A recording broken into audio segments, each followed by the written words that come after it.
Good evening, everyone. Welcome to the Wareham Finance Committee meeting. Today is Wednesday, March 29th at 6:30 PM. We're here in room 27. And the first item, may I ask the clerk, call the roll, please? Sure, we have Tom Hannon, Dominic Camarano, Julie Moran, Gerald Stefanski, Tom Worthen, Jody Smith, myself, Matthew Rose, Norma Scogan, and Bernie Pigeon. Thank you. We have a full house this evening. Yep, Tom's Yep. here. And the first item is acceptance of our meeting minutes. We don't have any available. It seems our secretary is on vacation down in Florida. Nice place to be. And, okay, the first thing, then B is for the special town meeting, Article S9, which is the earth removal engineering study. Would you like Ken or Judy? Oh, Would no, you? that's mine. That's yours? Very well. You have the floor. Okay, Judith Whiteside, in conversation with people in the town, we just, Another question coming in from CJ Lyle. The question is, will the weight limit for the George Street Bridge in Mansfield? He's multitasking. as usual, We have a second bridge being redone in Wareham, just so you know. It's basically the Charge Pond Road Route 25 bridge, which probably nobody knows about. Starting this I year know as where the well. bridge is, that's about it. Yeah, which means that those. And Judy, I don't want you to misunderstand. You're at the Finance Committee meeting, not the Selectmen's meeting. so he can talk anytime. So, it's apparent that the question of earth removal and whether it's being monitored correctly is an issue in the town of Wareham as well as other places.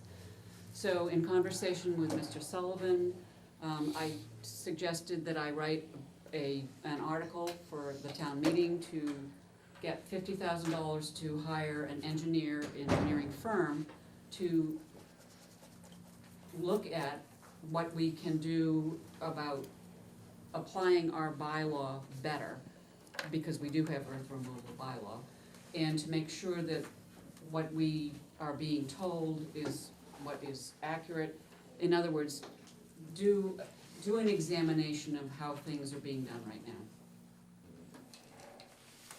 I believe, was it 3 years ago, there was a petition, a citizen's petition on the warrant regarding the removal from Makepeace from their mining operation. And Carver's had a significant operation. I think they're suing Makepeace. There was a lengthy article in the paper I read. Carver has one of the best earth removal bylaws in the Commonwealth. And in my spare time after, whatever, I think that it's probably appropriate for our town to look at goosing up our earth removal bylaw to be easier to administer. So what you're looking for is 50,000 to hire an engineer to examine how to apply our bylaw and how to better apply it? And to see what we can see from the information that we've been given about past activities. We have one permit, we have one earth removal permit, and we get quarterly reports as well as a check for the earth removal.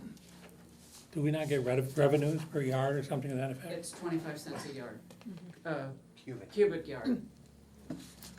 Judith, is part of this to establish a bit of a baseline, to see who has the opportunity, what's going on out there, or is this kind of just, let's assess the town and the bylaw and No, all it's that? really more to look at, because somebody could look at the bylaw who wouldn't be an engineer. So we're really looking for information to help us decide how to move forward in an appropriate fashion for the town.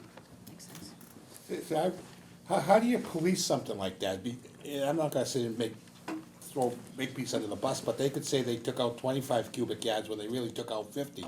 How do you police these things? And I know this would just be a guesstimate. How much money are we losing by not collecting this money? I can't answer the last question, but I can tell you that the report that we get is on the other earth removal permitted. Yep. We get from an engineer, the cubic yardage, okay? Not that I so an engineer is, Cubic yards, I get it. yeah, so the engineer is certifying to us, to the town, that's what is happening. Dominic? I have two questions. She and I, we, We matching we, tonight. you know, I'm glad you talked before you came here. Two questions, Bernie, through you.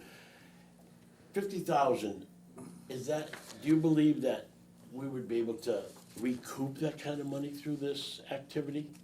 You believe that we're losing that much because we're not policing it? It just seems like the earth removal, you think that the revenue coming in will offset the 50,000. It just seems like a high number to me. You know, I don't know what we're making, I'm only making a statement. Yeah, so just if you don't mind, Very well. to go Sure. back to the citizens petition article, it was to essentially get a, if you will, a engineering review of what's been removed already as part of these. There's twofold to that. One is there's contention as to what has been removed, if it is exempt under the agricultural exemption, because That's there is the an other question I agricultural had. exemption. How does that qualify? But they're really trying to figure out the numbers because, you know, at some point, there's a simple equation of X amount of bogs that need Y amount of sand. And if you've taken Y squared, you know, it doesn't quite equate, was what I believe the petition was. Now, we have local engineers, I've approached them, they do work, Makepeace and others, and this isn't just a Makepeace thing, people do a lot of engineering work for cranberry owners or bog owners or anybody that's doing earth removal. So there was no bites from local. I got someone out on the Cape and they thought they could do it. And after, you know, I think almost 5-6 months, there was a no dice from them. So this, you know, I think Chairperson Whiteside is to a point where, okay, let's put out basically, if you will, an IFB or request for proposals or some sort of engineering, go outside the borders of the area and let's see what we can get. You know, you can't just, now also, this isn't focusing on one, from our end, it's who's ever been removing earth, let's get the sort of the baseline and try and go back on that, try and figure it out historically. You can use some of the earth imaging that have been historic. There is a way to do that, but I don't want little Derek Sullivan on the back of a napkin doing that. That's not the forte. So I think what you're really looking at is trying to figure out, and while there is, you know, it's easy to point out to the largest landowner in the community, I think it's about sort of the activity itself. How do you get a handle on it? Also, what is exempt, what isn't? It's almost like a good contract, the bylaw, as well, you know, and that allows you to figure out where we stand and what you move forward. I mean, you hear stories that if we just got this quarter, it would cure the national debt. You know, it's, so there's, and then you hear the town's not owed a dime. So it's somewhere in between, right? It has to a couple standard deviations each side of the bell curve, if you will, somewhere along there. so the other thing, we actually, our building director of inspectional services actually started to stop work on a local development because they in fact were removing the dirt from the development area. And then another, it's true, we had an individual who wanted to give his neighbor some earth, and he came in and asked us the right question, and unfortunately, the answer is, yeah, you were gifting him, but you were still removing the earth from your property. So there are people who are very aware of the bylaw and trying to do it right, and there are others who like to go to lunch on Sunday. Dominic? Bernie, one more. Derek, what was the revenue last year from this? Do you have a number, rough guess? No, I mean, it's a five-figure number Yes, at the, it's- It at the is. most, It's not yeah. much. So it's nothing, but the operation that's currently the one that's permitted for it, it's a small scale operation, Right, and there's only one person doing it, and there are many out there, so There's you only feel the one, revenue we're losing will be worth the effort. there's only one permitted. Right. I think it's not just about, as the chief penny squeezer, you know. No, I In a understand way, that. it's I not understand just that, but- about the ROI on this one, it's also Laws and getting rules this- are written to yeah, be followed. Yeah. I mean, it's, getting this issue to bed and moving on. I would just, my original question was just curious of, we're spending 50 grand, can we make that? I don't know how much money was involved in this, I didn't look into it, that's Yeah, what my I original mean, it's question. gonna, are you at? But it's a good start. Yeah, are you at a million cubic yards a year, or you know, is No, it, no. is it 100,000? Or some things that were moved, was it from a project that's a one time and that's never gonna sort of happen again? Can you recoup it? What's your legal cost to recoup it? So there's a lot, this is sort of just to sort of, as you said, the term Not gonna before, be easy. baseline, It's not let's gonna be figure it easy. out. And even once you figure it out, you have the whole process to continue on. How was this used? How was it utilized? And Long term, yeah. right, yeah. So for some people, they believe it's a black and white issue that can be resolved like this, but you know, that's not So necessarily. you the answered, fact. thank you. And Derek, it's really illegal removal of soil, but as you said, it's also looking at potential violations of 61A. It's agricultural use being now used for commercial purposes, which doesn't give them the exemption. So Correct, yeah. that could also, I assume, be something that might be discovered. Yeah. Yeah, there's, if I remember correctly, there is a penalty portion to the Right. bylaw as to when what's triggered. You know, it's, for all of us, I think it's a bit of a saga that's going on, so let's figure it out and let's make sure that we're all on the same page moving forward. I think that was the intent of the original article. There was no one monitoring it, so we couldn't determine if one was used agriculturally or commercially. And they just said, they felt that we were losing money because we didn't have someone to follow it. And as Madam Chairperson's correctly doing, she's now giving it a funding source to achieve it as well, so. Indeed. Anything else, gentlemen, ladies? Being none, thank you. We'll move on to the next one, which is Article. Want to vote on it, Bernie, or we're gonna wait? No, we usually do that the week later. That's a tradition. It doesn't mean I it just has to asked, be. no problem. Okay. Next item, item C, is the special S14, which is the density and dimension regulations. Finally, we have a line that means something. And for weeks, it was just a line at the bottom of the warrant that we had. Cassie hadn't dreamed up a title yet. Yes, Ken, you have the floor. Article 6 of the zoning bylaw is the dimensional standards, and the important thing that zoning does is create the envelope in which you can build. It has the setbacks and the height that creates a box essentially on the property in which you can put your building. And the problem with the Article 6, the way it was written now, is that it is confusing in certain areas because the text was not consistent across all of the tables. It's a series of tables that include all the standards for dimensions, and they're not all consistent. And so it is straightened out with this article, and it is made whole again so that it's usable. Questions?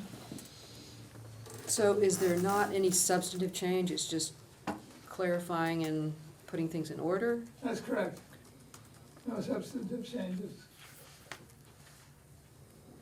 I think the financial aspect of this is that it clears up a number of questions that developers might have, that designers might have, and makes it easier for them and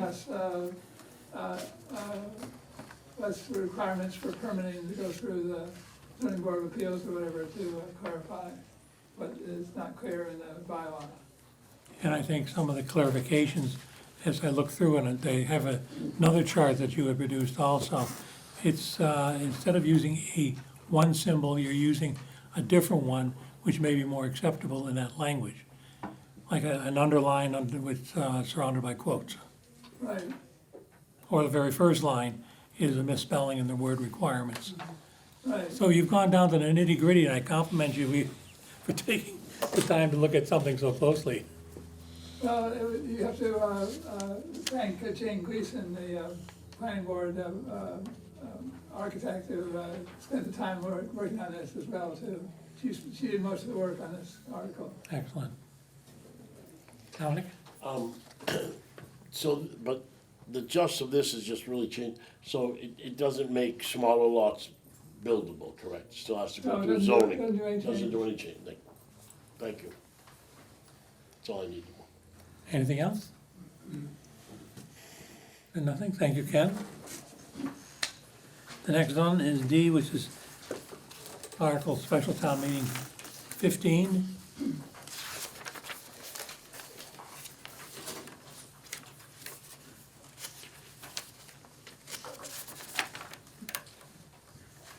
The reinvestment sub-district, that would be Wareham Village 1. Right, this is the implementation of the urban renewal plan that is in draft form at this time. We're proceeding with the zoning because it was, it's been prepared and has gone through a number of processes, hearings and reviews, and is fully developed at this time. With this new sub-district, which covers the properties adjacent to Merchants Way and across the street on Main Street, the core essentially of the downtown village. It creates a new village reinvestment sub-district, and it adds a couple of different changes to different sections of the bylaw. As you might imagine, putting in a new district would affect a number of other sections of the bylaw, the parking, the dimension standards, the use standards, the list of uses. They all require changes as a result of this new district going in. So it all is included in this bylaw amendment that's being proposed to town meeting. This is not the final action that's gonna be necessary. You won't necessarily see development occur as a result of this bylaw being put in place. For economically feasible development, there may be needs for other interventions and actions to take place, such as the aggregation of lots and the use of air rights over Merchants Way to allow the development to occur that's economically feasible. But this is a substantial start to the reinvestment that we're looking for in the downtown village center. This has actually been on the drawing boards for almost 2 years. Yes, Longer than that. Longer than that, and so the WRA, in conjunction with Mr. Buckland, really thought that it was time to move it forward to encourage reinvestment. It's pretty clear that there are people who are reinvesting already, but to make it economically feasible, some of what is in this document will make it even more attractive for private investment, and that's really a nice target. well, it shows that the administration is involved in the process also, early on versus coming in arrears. Yes. And I think, Ken, as you know, I know,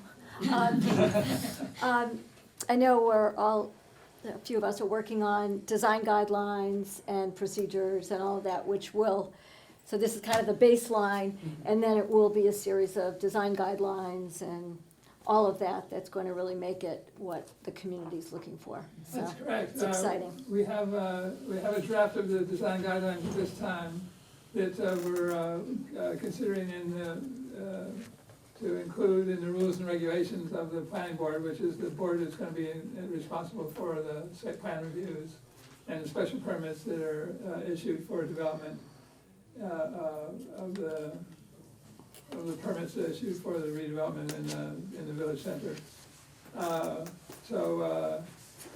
These are important documents that require some real thought as to what they mean. When a designer comes to town, we want them to do a nice job, but we don't necessarily want to tell them exactly what they're supposed to do. We want them to be creative and give us what the best professional judgment they have for design. And at that point, we can determine whether or not we like it and what needs to be modified or what's acceptable as a community, what looks best for the downtown. You're not dictating what the community is supposed to look like. You're letting them use their imagination. Within reason, yeah, but we want the context of the development to fit within what we think of as the character of the town. Yeah, that's why the performance standards and the design guidelines will be really important, as Ken has mentioned. All right. You know, at the end of the day, all these downtowns have the same problem Wareham, a lot of them do, Wareham's having. It really comes down a lot of times to parking. And I've seen some of it, putting the building, having parking underneath and all that, and, I mean, how do you address that? You wanna bring in a nice restaurant, and people wanna park as close as they can. I mean, that's just human nature now. How is that being addressed? Can I suggest that you actually go to the WRA showcase tomorrow and see the draft URP? It's going to be on a loop, an eternal loop, during the program from 9 to 3 tomorrow. It's still in draft form, but it's got a lot of information that help you understand where the WRA is hoping to be able to encourage investment and improvement. Does getting rid of the bump outs include that plan? No, unfortunately, I tried that. It's downstairs in the auditorium from 9 to 3. We have several businesses. We have the library. We actually have some historical reenactors who will be there. But the draft URP plan, which is still in draft form, is on a loop. And it's a pretty interesting presentation. We also have it in hard copy. You can't take it away, but it's in hard copy. You go, look at it. It's a very in-depth document, and that's been, 2 years? Yeah, about 2 years. About 2 years in the making there as well. So these are long-term investments of time from the planning department and other people, but we need to be able to put them in place, right? That's right. Dominic? Ken, is this also to help residential density in the downtown area?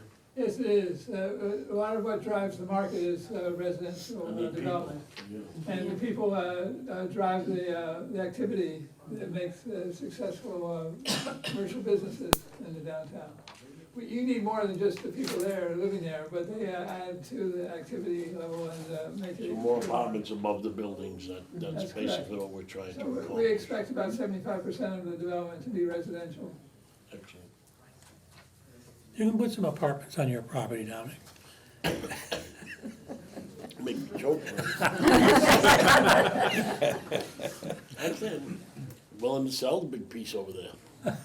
I bought the little one, so now I can sell the big one. Anything else? Tom will buy it for me. That's it for that, Yeah, thank I'm you. laughing. Thank you, Ken. All right, thank you very much. Goodbye. Thanks, Ken. Next item is our capital planning. Yeah. Thank you. Jerry, you have the floor, you can use the floor there if you, Thank you for inviting me tonight.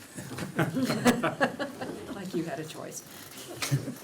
So the capital planning committee met 1 o'clock today and finalized what we're requesting or for the town warrant. This is being passed out, so that they'll have it, it's coming down the pike right now. I'm sorry to interrupt. No problem.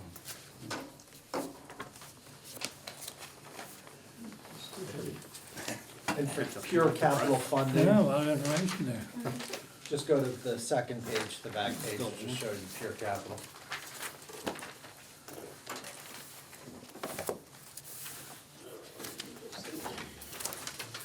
The rest of the front page is more, some additional reading for Tom tonight when he's bored. So, I'll basically read the items, and I'm sure that Derek will come in and help me out when I can't read my notes.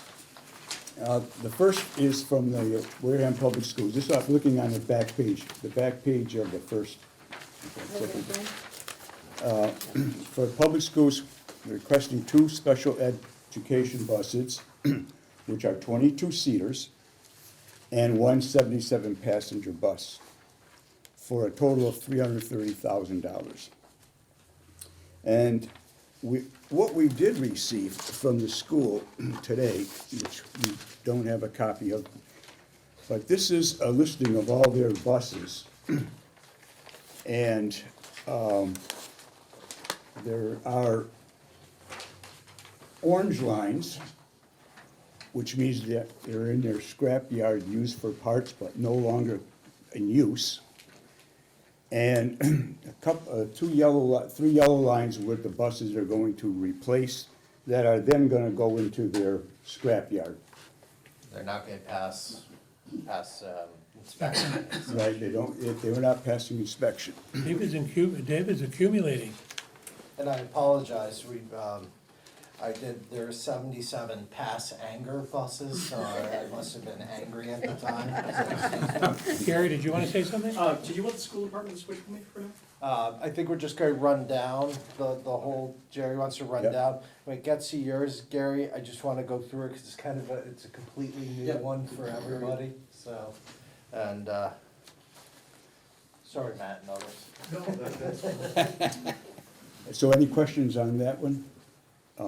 Second one is for the public schools. It's the high school boiler, and that is the town share of the boiler replacement project. That was Article 26, October 24th, 2002 town meeting, where $2,462,000 was approved. MSBA is going to reimburse 72%, which leaves a balance of $775 or $773. So we're asking $720,000 for that. So you're asking this in lieu of borrowing? Yeah, so, Mr. Chairman, if you don't mind, it's come in a little bit lower than the estimates. After the MSBA reimbursements, we're looking at in probably the mid-600s. I'm just keeping 720 in there in case there's something befalls the install, if you will. So, and this is to, instead of borrowing, because I don't think people understand, on capital items like this, each time we go out to bond, and if it's just one project, it can cost us 15 to 20,000. So with the interest on this, under $1 million project, I just don't think it's prudent to borrow for this if we've got the funds to take care of it in one fell swoop. Now, do we have to go in to rescind the original article? We will eventually for the borrowing, but that's really not a major issue right now. Yeah, all I'll do is just on our books, the borrowing will be on there until we rescind it. Third item, request from the Municipal Maintenance Department for a 10-wheeler with plow package for $375,000. The current 10-wheeler we have is a 2000 model, and it's 23 years old. It's due for replacement. This is with a tractor trailer, isn't it? No, this is a big 10-wheeler, so it would have Okay. the salting and sanding on the back. It's an interesting one, cause it's a 2000, it says it's a 2002 model, but it's actually a 2000 model that we received. And after 20-plus years of salting, sanding, and that's a lifetime for a vehicle, so. I think it's good life expectancy. It's still functioning. However, right now, I'll tell you two things.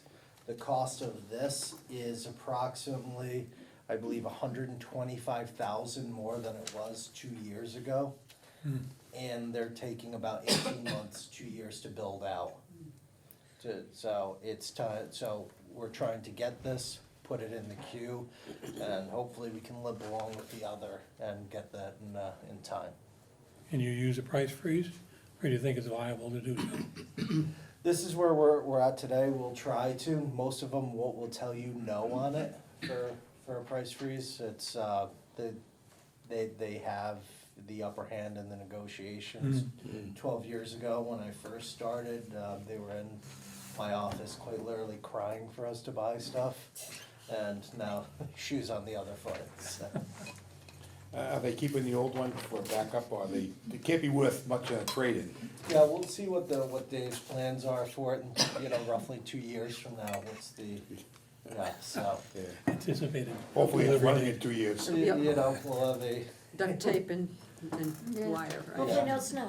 quarter centennial celebration for Well, it. they'd probably like to keep it, if it's still running, you'd probably like to keep it as a case of emergency. An antique. Yeah, you have to, I have to qualify for that. Tom? You, on the old one, how do you measure its use? Is it hours of use, or is it miles, is it? Those are- You've also identified it's 20 years, but Yeah, I mean, you'll usually- I've lived 20 years.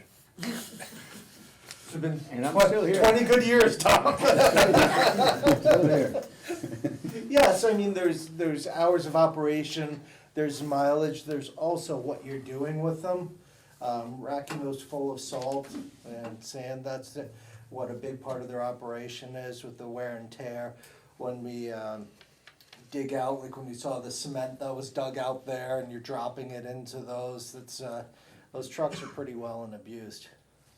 How many hours, I don't- miles does it get used a year? I don't know. Not many this year. Makes a big difference who's driving it too. Yeah. I don't think you've made a case that it's ready for the graveyard. Yeah, that's, But we ought to know more about what the use is and sure. I think the best option, Tom, is I'll set up a time for you to go drive around with them in it, and, we'll. well, if you don't know how many hours it's been used, whether I'm in it for 10 minutes or, that's not gonna tell. It will tell you everything when you're in it. Yeah. Considering our municipal maintenance director was originally a mechanic, I think we go by their experts, so, and he is telling us that. Also, the fact that we have to wait to potentially 2 years for another one means we can't wait till it breaks down to do this. Yeah, so we're in the 20 to 23 years, 23-year category, age-wise, when we finally get a replacement. But by all means, Tom, you've asked this before, you would want to see them. Well, but he's trying to make a case for Indeed, this. yeah. And you ought to be able to present what its use is, he ought to be able to show us wear, tear, and why it's justified.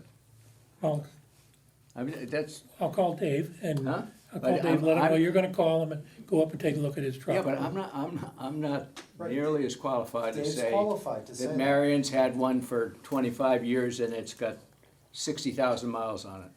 It's still going. I mean, it Tom, just, if you're going that's by a, who's that's qualified. the type of I just information. told you who's qualified, and that's our municipal maintenance director, who is a mechanic by trade. But- If you need but to hear before we additional Before we tell you to information, go ahead please and go get down another and see one, him. that information ought to be in front of us, the justification for it. please go down and see him. You can get all the information you need. We won't be voting on this till next week, Tom, so you have time to go down and talk to him yourself and get it directly and come back to us. And, Well, But report. as a process, we ought to have that identified in front of us. I'll go down and look at it, but I'm about as qualified as sending my wife down to look at it. After I would 15 think years. she's more qualified, Tom. That'd be better, so. After 15 years, She doesn't want to trade me in yet. after 15 years, the vehicle is considered to be a classic, so 25. at 23 years old, it's 25, considered 25. obsolete. The other Tom? Yeah, I was gonna say, according to Dr. Google, it's 12 years. Oh, it's 12 years now? 10 to 12 years is the life expectancy of that vehicle. So it's doubled its life expectancy. Right. Yeah. Yeah, 15 years, it's I'm considered convinced. classic. Yeah, and the truck could look brand new and mechanically it's junk. Yeah. I mean, it's, And he treats his vehicles pretty good down there, I've seen Oh, I them. think he treats them real Some of them, they're a bit large and they look brand new. I don't know if I'd say that, but I've seen them. I've Okay. crawled under them. Moving along, Jerry. The next item, trailer leaf vacuum for municipal maintenance, it's not working. So the useful life is gone. It's expired. They'll be using rakes and shovels this fall. So that's a 1980 too. Wow. Not 1982, but 1980 as well. So let's not give it the extra 2 years on it. Next item, municipal maintenance, pickup with a plow package, and I cannot read my notes if you, Yeah, was that the one, I was trying to figure out which, that was in 98 or something. Yeah, 1998. Yeah, 1998. That's no longer able to pass. Yeah, it got rejected on the inspection sticker. It also gave us a heart attack special after retrieving some canisters for welding. The canisters actually blew through the back tailgate that was rusted and bounced across 195. Yowza. Oh, So, I think it's prudent to get a new one. that's a liability. Yeah. I think that's reasonable. next in line, inspectional services, 3 vehicles. The vehicles they have now What's are, the exterior rehab? Did we miss that? WFL? WFL Oh, yeah, exterior. Jerry, I just kind of reorganized it, so Sorry. Nope, Yeah. this no one, problem. is We're that it would all following line up, more of a visual thing than anything. That's for the library exterior rehabilitation, 300,000. Yeah. If you're looking over there, and it's, the rot on the building itself, the 300,000 is, to kind of get us in there and start going and understand what we're looking at. The window that's almost this is the symbol for the, I believe it's the Friends of the Foundation. You will see black streaks going along the bottom of it, that's where it's rotted out. We've been trying to fix that as best we could to stop the water intrusion, you'll see it on the interior as well. We tried to blame it on the recent flooding, but the insurance company They wasn't didn't buying bite for that, huh? it. They They didn't think it shot up 15 feet or so, I tried to say That it. was some Didn't we flood. didn't we just approve funds to deal with some of that exterior rot in the roof? The roof itself, we Yeah. did the roof. I thought it was for more than just the roof. They did some of the fascia around the roof and stuff, but this is now that, if you look around all the windows, especially that main one, and that main window concerns me that that could be a 6-figure fix just itself. And we may have to, while it's obviously beautiful, we may have to figure out an alternative plan to honor the visual, ness of it, but use, but I don't see us really going for, if you will, custom build for that. Again, it's just a small fortune, and trying to figure out another way to bring natural light into that room. Are there any more significant issues over there? I know they've there was a myriad of problems a couple of years ago. Well, if your eye wandered down to about 750,000 for the HVAC, that's shot on it, but we'll get to that later. Derek, how old is the building, by the way? When did they build that? It's about, not quite 30. Yeah, but it's a little less than 30. It was built more with love than with thought to the New England, Yeah, it was necessities. more Midwest. Southern architect, Design. I heard. Yeah. Yeah. Oh, boy. Yeah. And then the recent flood, insurance is gonna cover everything, from what you Yeah. understand? So there's almost all of the rug will be replaced in there. We're still working on the children's room portion because there was intrusion in that area. And as you know, with insurance companies, since there was no doubt on the other area, since it's one continuous carpet, they're taking care of that. There'll be a little fighting on the children's room. And I think if we have to step up and do that as well, I'd rather just get it all done while we've got it emptied. Which, you know, honestly, in hindsight, I may just do a slight change that says exterior and interior rehab in case I need to migrate, you know, some figures over to finishing the carpeting.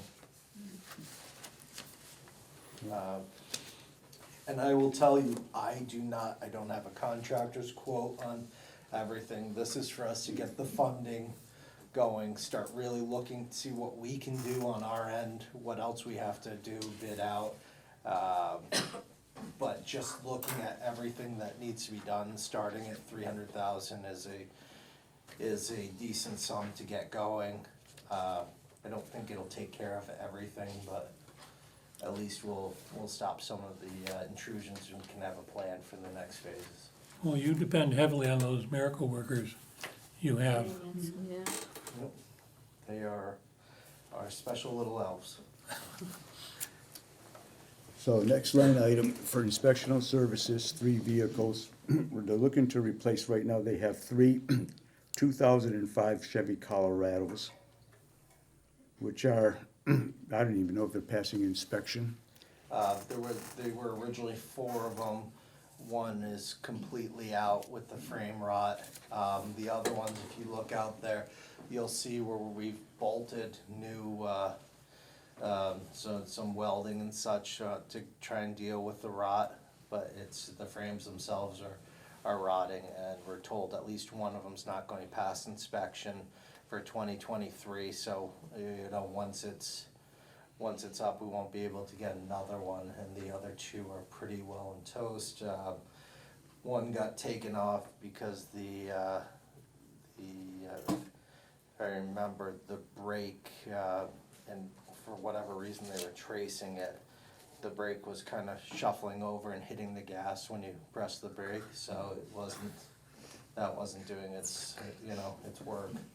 I beat this joke to death, but just to give you an explanation of what they are, as we all do, the kids nowadays don't understand it, but we do this symbol to roll down your window. They actually have to do that. They're still crank windows. So, Colorado, yeah. So they're pretty well in shot.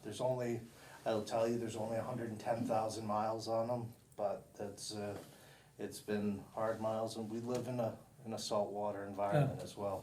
Combination of salt air and salt on the roads. So, And we're gonna replace those with Toyota RAV4 fuel-efficient vehicles. yeah, so we're gonna say fuel efficient vehicles on there. We'd estimated right now there's, off of the state bid list for 33,000 each. There's Toyota RAV4 plug-in hybrid electric vehicles averaging about 40 miles per gallon. We can also try and get some offsets from grants in the long run on those. But if something else comes along, whether it's ironically, there's one dealership that has a couple hundred all-wheel drive vehicles that are for municipalities And if we can try and get a better deal on those, I might try that as well. But the main thing for their needs is to have ground clearance and all-wheel drive for the different sites they go to. They're not always going to the, to a perfectly pristine environment when we're going on the work sites.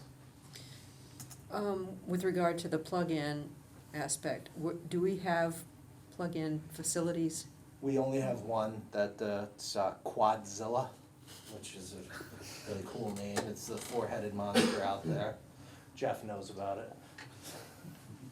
But we need more. We have been seeking, I've put in for grants for actually 8 locations throughout the community. The town would have some obligations, but we're trying to take federal grants, marry them with state grants, and then Eversource incentives to get it down to almost zero. So, Go on, Jerry. Next up is for IT, a 3-year contract for cyber monitoring. so that would be, there's a company off of the state bid list called, I believe it's Arctic Wolf. I'm really not trying to sell them or anything like that, but, so, cybersecurity is obviously a 24/7 issue. We don't have 24/7 staffing. You've seen other communities during the Commonwealth that have had intrusion. Our team, so I'll give you 2 examples. Our team caught an intrusion within the last 2 years and stopped it before they actually locked us out of our own system. We have cybersecurity training through the Commonwealth each and every year for our staffing. Doesn't mean that mistakes don't happen. Also, we piloted this program this year, and it caught on a Friday evening an intrusion, and I believe it was even a long weekend. So think about when we would have actually discovered that when things were going on. So it's well worth it. This, as well as another thing you'll see in a moment, are also required by Meyer, our insurance company, to keep our cybersecurity insurance. So I think looking at this, I have 2 options as to go for it. I could plop it right into the IT budget, but I think right now this is considering a capital plan, capital item. Let's get a 3-year contract and see how things go thereafter. Also, by securing the 3-year contract, you get a small discount. So this is town-wide, schools, everything is included? Schools, I gotta double check whether it's covering them as well with it. So, I don't want to use the assume word. And Derek, it's compatible, I know that we've got some aged software, it's compatible, it will work. Yeah, it's really, Right now? so you're thinking more of it's not really on our desktops, it's within, sort of Matt's realm. Okay, yeah, Yeah, behind the Okay. curtain in Oz. okay, so it will run Yeah, effectively. so it will Okay. work. Next is IT technology for $100,000. So, it's almost like you knew what was coming next with that question. So, I thought so. As you know, since my time here, we've actually not purchased new desktops. Anytime we've required a new one, it's been refurbished. It's getting to the point where, it will not run the new operating systems. So this is twofold. This is starting over a 3-year process of moving in and out, getting new desktops, setting them up, putting all the software on them. It's also, and this is the school's going to have to be a part of this as well. Then they have to determine how they want to do it, but two-prong multi-factor authentication, like you do on your own. So not all of our employees, in fact, a good portion of them don't have town cell phones. So how are we going to do that multi-factor authorization? And it's going to be key fobs, so we'll have to set that up and do that cost as well. If we do not do this as well, we lose, this is the second phase of having the cybersecurity insurance, so we can lose that as well. So that's right now, that's at the 100,000 level.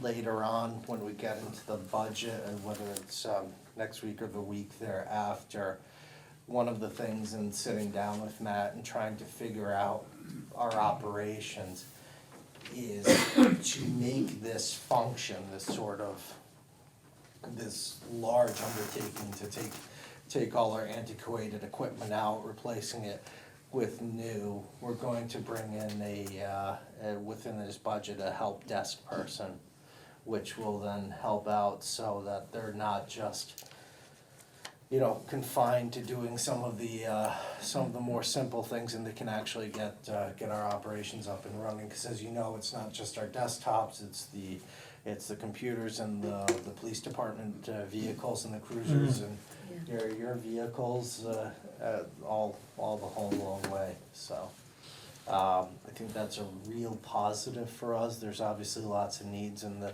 community, but given we have one person dedicated to just the police department, which leaves Matt and someone else to handle the entire town and everything going on, it's a nightmare.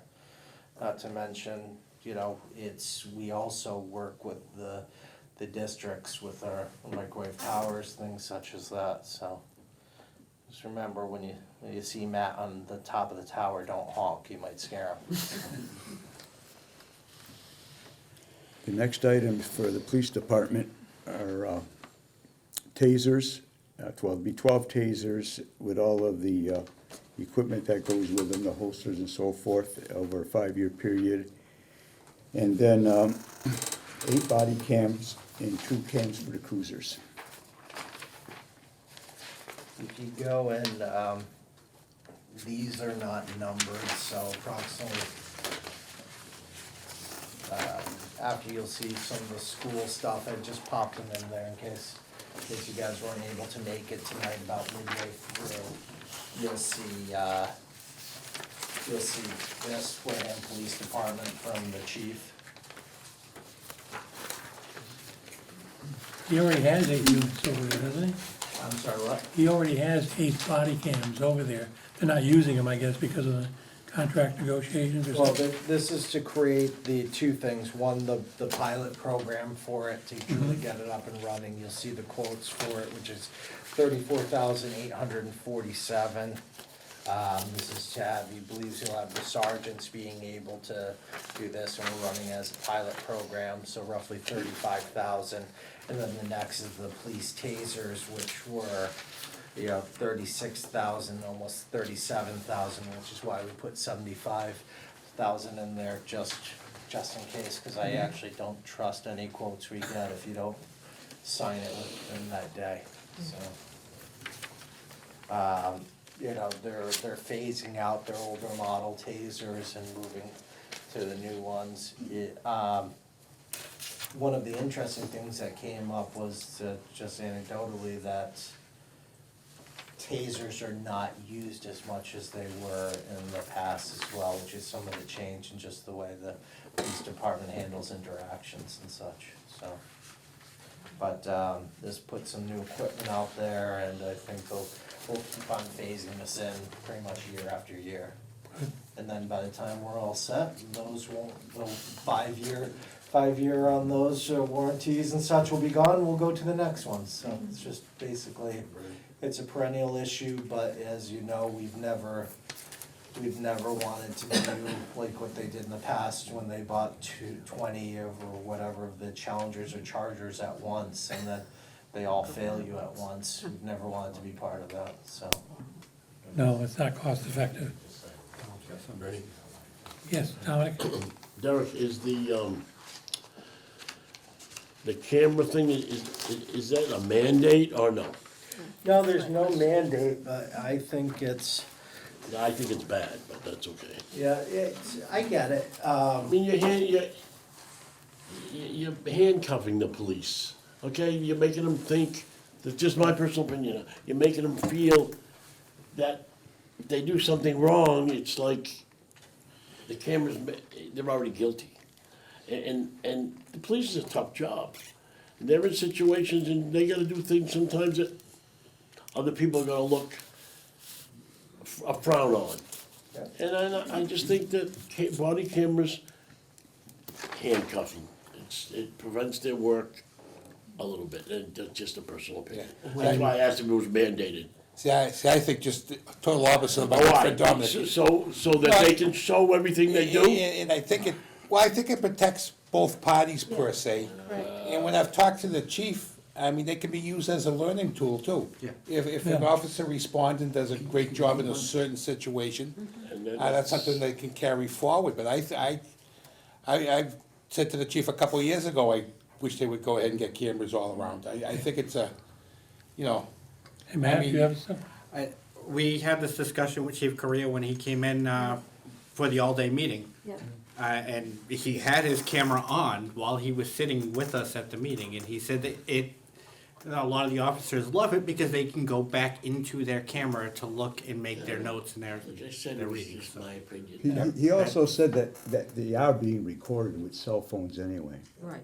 Right. So So that's this all- Look at protects, these cops. this protects them. Yeah, it I'm gonna does. shut and they up. can be edited very easily too. Yeah. Yeah. They can show you what they want you to. Yep. Well, I have But officers, anyhow, I have officers in my family, 3 of them, in Somerville, and they find that when they turn in their paperwork, of course, which was right in their cruiser, of course, everything matches. They've got credibility to what their report states, It's also and they puts back them it in up. jail. And yes, sometimes there's interpretation, but that's the nature of the job, and there are people in the job that can interpret it properly. Tough job. I understand your concern, I appreciate it. No It problem. is a tough job. Let's put you some know, cops in jail too, It's, we've whether they did seen, wrong or not. we've seen that this, sort of the what's happened across the nation over the last 2-3 years. It's made the job difficult also in recruiting, because now it's tough to, why would you wanna go into that line of business when there's a negative outlook? But I do agree with the complaints, cause I receive complaints about the police, and there's a few times where if you just had the camera on, that it would have helped our officers out immensely. To go to the horrific, if you see the two differences, or one of them is Uvalde, where the cameras showed them just sitting there waiting while what's happening in there, and then just what happened in Tennessee, and you see them going in there, and, you know, I think it's the wave of the future. Is their job tough? Are they put in some horrific situations? Absolutely, but I think at the end of the day, it will exonerate far more than it will ever hurt. And I think really the bottom line is the chief is in favor of this and wants this to Support happen. him. No, that's fine. Next line item for EMS, 4 life pack monitor defibs. They have a useful life of 8 years. The current ones, 4 we have now, are between 10 and 12 years old. So it's time to replace them, and especially when there's a 45-week lead time. 45? 45-week lead time on them. Can't wait to So, go back. I said sort of the same thing, 4 to 5, are you saying, weeks, but, so that's part of it with the state requires us to have an annual maintenance contract, so while they're still functional, you can't get the annual maintenance contract on them anymore. So this serves on the 3 ambulances plus Mr. Evans' vehicle that is actually registered as an ambulance as well. It can give the EKG monitoring, which can be sent directly to the hospital when they're transporting people along. These are key life-saving devices. So. The last EMS item is for final 2/3 payment on the ambulance that was approved at the fall October 21st town meeting. Weren't we including that in the operational budget like we did with I- police? I moved them out of their operational budget when things got tight due to COVID. Okay. You know, we straddle that line. Last year, they returned a little over 200,000 to us, I think about 265,000. I'm just, after we went negative one year, during one of the COVID years, the DOR requires that the budget that we are approving cannot be more than what they actually earned in basically the prior fiscal year. So by putting the 110,000 within their budget, that just, it puts it too close to the line where I'm uncomfortable with it. So if they're returning money, I think these are just investments right back in there. Town meetings already approved this ambulance, it is the same thing. Think about this, we've been 18 months since we've ordered it, we still don't even have the chassis, let alone when they build the box out and such on it. They just, 5 chassis arrived and then who we had ordered it with, it wasn't one of theirs, so we're still waiting. I wanna, rather than leasing for a couple of years thereafter, I wanna pay it off once we get it and see if we can get back on track with the 3-year replacement. Because frankly, I'm probably coming before you in October to authorize the next one, just so we get in line for 2 years from now. How do you plan? I mean, each one is variable. Oh, I got 45 weeks here, I got 2 years here. Yeah. The one good news is that when we took over, I think our newest ambulance was 16 years old. So we've come leaps and bounds from where we were. But I want to get back on track because that's, you know, I think at one point when we had 3 ambulances and 2 of them were down, you know, it's what a nightmare that is. If you see the news, there's 2 towns on the South Shore having ambulance problems. And it's not getting ambulances, it's getting parts from. So you don't wanna put yourself in a position where you gotta hold it together and wait for parts. And they're not gonna let me transport in the Prius, so. Now, are the prices locked in for the ambulance? This one, the original price, I'm sorry, I had on there, it had a slight adjustment, but the total amount that we'll be requesting with the 220 plus the 1 ton is 330,000, and the actual cost of the ambulance was a little under 300,000. So why we have that for a larger amount was going to be the interest on the 3 years worth of the payments. So I'm feeling pretty comfortable right now that with rather than paying that interest, we can pay it towards whatever inflationary factor there will be on the ambulance. But that's another reason I just wanna get these in. This isn't coming down in price anytime soon. Oh, okay, Jerry. Okay, the next is for municipal maintenance, and that's the Wareham Free Library, main branch HVAC. So that's what we spoke to about before. I had Crowley Engineering give us some options. So just so you know, there's an estimated construction cost, and then there's a total project cost, which includes soft costs such as design, advertising, doing all the bid docs for it, since it is a large project. They came back at the end of, I think it was about 6 months ago, with an estimated price, about total project cost price of $637,000, and that is for a variable refrigerant flow system in there. I'm asking for $750 because it's, you know, they said figure 10-15% is escalation from that time period. So if we get the approval, we can start the engineering and the bid out process for them. I'm trying to get, if you actually go out, when you're in the room where they do their book sales, the meeting room and such, if you're looking towards the rotting window, you can't miss it. And if you go out the door to the right, which is also rotting, and go out that and go over and look to it, you'll actually see some of the HVAC, some of the external units out there, and it's pretty abysmal.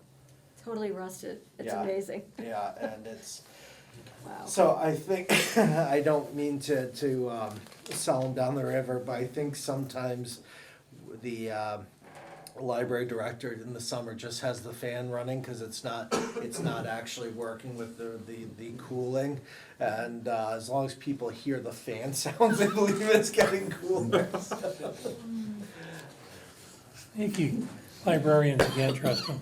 I also wanted to do as part of it, just to, when they're specing out the design, was see if they felt that adding a few fans, as you know, it's got all the peaks in there, having the fans, so maybe especially in the winter, pushing down the heat and such, could help with the efficiency of heating and cooling the building. Indeed. Energy efficient, LED, anything about the system you feel good about? Yeah, well, we upgraded them to LED lights at that building a Right. couple of years ago, so there's that. Yeah. How about this system though, the HVAC system? Yeah, it would be a more efficient system. I'm also trying to see if we can get some incentives from either Eversource and such. We were able to get some when we did this building as well. So now here, what I'm really looking for, so you'll see on the second page there, it's a little bit different. Approval for potential grant funding, $750,000. Why is that there? Through the Plymouth County ARPA portal, we need town meeting approval to put projects into there. So I think it's in a very good use of the ARPA funding. It's for we have many low income, moderate income residents that utilize it. It's a great public function, and it's also generating more of a healthy atmosphere. So I think it's a great use of those funds. We have approximately 4.4, 1.1's been dedicated to wastewater, which brings us down to 3.3, and then this will utilize 750,000 out of that. So that's why really, if you see it's not being used from free cash, I think that's an appropriate use of those funds. How much of a sure thing would that grant be? If town meeting approves it, you're in the 99%, because it's really, in essence, it's our funds, if you will, it's our allocation, but we need to go through the process for it. And the last item from the Department of Natural Resources, Gary, your last but not least. Let's keep this aging asset train going. Anyway, I also have a. He said asset, folks. I unfortunately am throwing a boat into this ring as well. We have a 25-foot 2002 Seacraft, which was purchased to replace a 1972 patrol boat that we had for almost that whole time. We purchased a recreational boat. It's a fiberglass boat. It's laid with fiberglass wood. We utilize the boat. We keep our equipment in, I hope, is in good condition. Unfortunately, we're seeing some significant areas of rot throughout the boat. Our hardtop, which all of our electronics mount to, our antennas, everything, the last few years, we've had to dismantle it during the winter time, reseal it, we're taking shop vacs, sticking them to the holes, trying to pull water out of it. It's a continuous project to the point where the wood is rotted. We have black, just broken down wood fibers now pouring out the holes. So every time we unbolt a instrument off the roof, it drips water, it's leaking, it's rotted. You can hear the fiberglass closing because the wood is compressing now. We're seeing structural deficiencies along all around the cabin right now. We have some stress cracks on the deck, which are actually, water is infiltrated into the wood as well onto the deck. We actually have mushrooms growing out of one side of the boat, so we have to power wash the mushrooms off, and we seal it, and then somehow the mushrooms grow again. So anyway, moving on to that, the transom we're also seeing is got some waterlog into it. I went to 3 marinas. Onset Bay Marina is known as probably one of the best gel coat, fiberglass repair places around. Your tuna fishermen, all the people you see on TV, they come to Onset to have their boats repaired. And I sat down with 3 marinas and asked them all the same thing, and they wouldn't even give me a quote. And they said that the work that needs to be done would outweigh the cost of the vessel. And he said normally, even when you're dealing with a vessel accident, they stop at 70% and they total the boat. They basically said, let it run its life into the ground. We're at 20 years and change now on this boat. And we're facing the same exact problems that EMS is seeing, what Dave Menard is seeing with trying to get these vehicles and equipment lined up with us. My motors that are being put on one of our patrol boats right now, which you approved at 2021 town meeting in the spring, were on order for 2 years, and I just received them the beginning of February, and they're finally rigged onto the boat. So we waited 2 years. We saw a $10,000, almost $10,000 cost increase on the motors. So we've had to do a change in orders on our contract with the marina, because we have to, they're on the hook for the money and we have to pay it because the costs have gone up.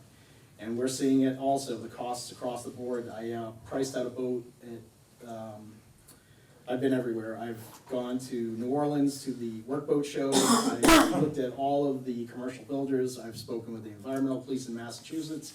I've dealt with Rhode Island DEM, which is the same thing as the environmental police, and I've talked to agencies from Canada to Long Island on looking at patrol boats.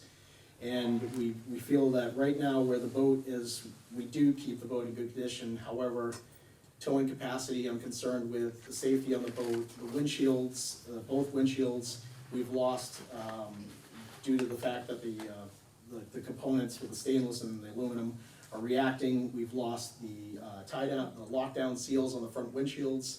We can't drill into it because it's corroded. So we have no way of actually just repairing the current windows now. We'd have to take the front windows out. The side window frames are starting to show the same corrosion.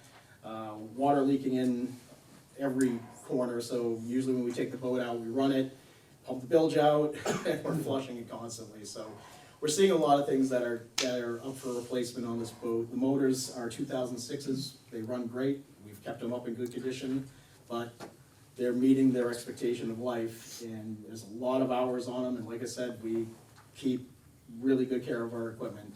But we're looking at $35,000 to replace motors. We're looking at $25,000 just in labor alone to do the water rot repairs. Onset Bay Marina gave me an estimate of 200 hours to get the work done at it's averaging about $125 an hour. And that doesn't include all the other things. And they have to basically strip the boat, remove the motors, all the hardtop would have to come off. They would have to drill into it, let it drain, drip, and then they would rebuild from there and reglass, and then they have to re-rig the boat with all of our old stuff back onto it. So electronics, we're a little archaic at this point. We're 2010, 2014 on that patrol boat. Motor repairs, we're just looking at a lot of expenses for a boat that I think right now, if it lives its life out as a private boat, we can auction it. Town of Mattapoisett had the same exact boat we have. We've had it longer than they did by about 3 years. They've already gotten rid of theirs. It went to auction, and their boat was in deplorable condition. They got $26,600, I believe, for their auction they did. We're working with twin engines. The boat is beautiful. It's a nice boat, but for what we're dealing with, it's a recreational boat. So we've looked at a few different ones, and the quotes are all coming back astronomical. One boat that I had spec'd out just pre-COVID, just as it hit, was $380,000. We're seeing a $600,000 price tag now, and they're all like that. I have priced 29-foot boats that are smaller than the current patrol boat that we have, and I've priced boats that are 2 feet larger than the current patrol boat we have, and we are not seeing anything under $600,000. I have one company that has really done some cutting to get down to a lower level. But I don't think we're gonna see much of a change on these costs. I have 3 quotes from, I actually have 4 quotes from all aluminum builders that, these are the same boats that every other agency is using. This boat in particular, the one that quoted the lowest, was actually the one that we had spec'd, which was cheaper than all of the other ones to begin with, and they're very good with custom fabrication, they're good with working with us to see what works best for us in building the boat. So they did come in as one of the lowest quotes, and I am leaning towards it. It's a 34-foot patrol boat. It would be, if you're familiar with the Boston Whaler that we have, that's a 2010. It's about 1.5 feet longer. It's just a bigger boat. We're gaining a foot in beam, and we're also gaining a foot in about 2 feet in the boat itself. So it's giving us a good workstation. I try to explain to people what our boats are, and it's a police cruiser, it's a fire truck, it's an ambulance, it's a maintenance truck, it's a towboat, it's everything. And you know, some of the situations that I've been through with our patrol boats over the years, there were some questionable times, and a couple times we almost rolled the boat over. We've had to the point where we've ducked because the water has come over the bow so hard at night that it's practically knocked the windshield out of the patrol boats. We've had some. And these are just going to calls, and we're seeing more calls now in the wintertime on the water. So things are changing, and this is a year-round boat. What I like about the aluminum is the fact that a lot of these places, even though some of them are extremely expensive, they offer a rehabilitation program too. So when you do get to that 20-year point with this aluminum boat, the boat's the same. They have retrofit programs. They can come in, they update the collars, they do, they'll change electronics. They'll bring the boat back to its glory and essentially hand you back your boat and bring it up. So you can actually repurpose this boat to be used again with the components that wear. So unfortunately, I didn't want to be bringing this number to you. I was really hoping for the numbers that we planned with the capital planning committee, and it's just not happening. I'm not seeing it anywhere. So I did provide Mr. Sullivan with 4 quotes and just a breakdown. You'll have it in your packets, and I won't take up much more of your time on it. I hate to ask this, what's the lead time on getting these boats? It's gonna be about the same. It's a year and a half, 2 years. Yeah. So unfortunately, I'd like to really jump on this now. We are looking at port security. We have not, just so everybody's aware, we have never paid the full amount for a boat since I've been here. We've always been able to get funding through grants to offset it. Our Boston Whaler at the time in 2010 was a $225,000 boat, and that was astronomical for that. And we've gotten away from glass. We had $186,000 that was provided to the town through port security that paid for it. So essentially, it's $50,000. I have 2 pump-out boats. Both are paid through the programs. We pay 20% of the cost match of that boat, so the program is picking up the cost of it. And we had a old patrol boat that was actually being replaced. It had gotten, we were using it to do markers with and work, and the boat had actually sunk, and the insurance company totaled it, and it was enough money to actually buy a work boat. So we have not paid full price for a boat, and I'm hoping that we're not gonna have to hit this figure, but I do wanna secure it, and I am gonna go for port security, and I think it weighs heavily when we do send in that application that the town is committed to something of this nature, and I don't wanna scare them away, because everybody goes for they go for the 75%. I wanna go for a little less, so they're not very kind to any stuff on Buzzards Bay lately in the past few years. They're always dumping all the port security money from basically Plymouth because of the power plant going north up through Boston, and they're continuously grabbing this pile of money that should be distributed to all of our communities. We're on the Buzzards Bay Task Force. We're responding to fires. Our patrol boats put more boat fires out than any other patrol boat in Buzzards Bay.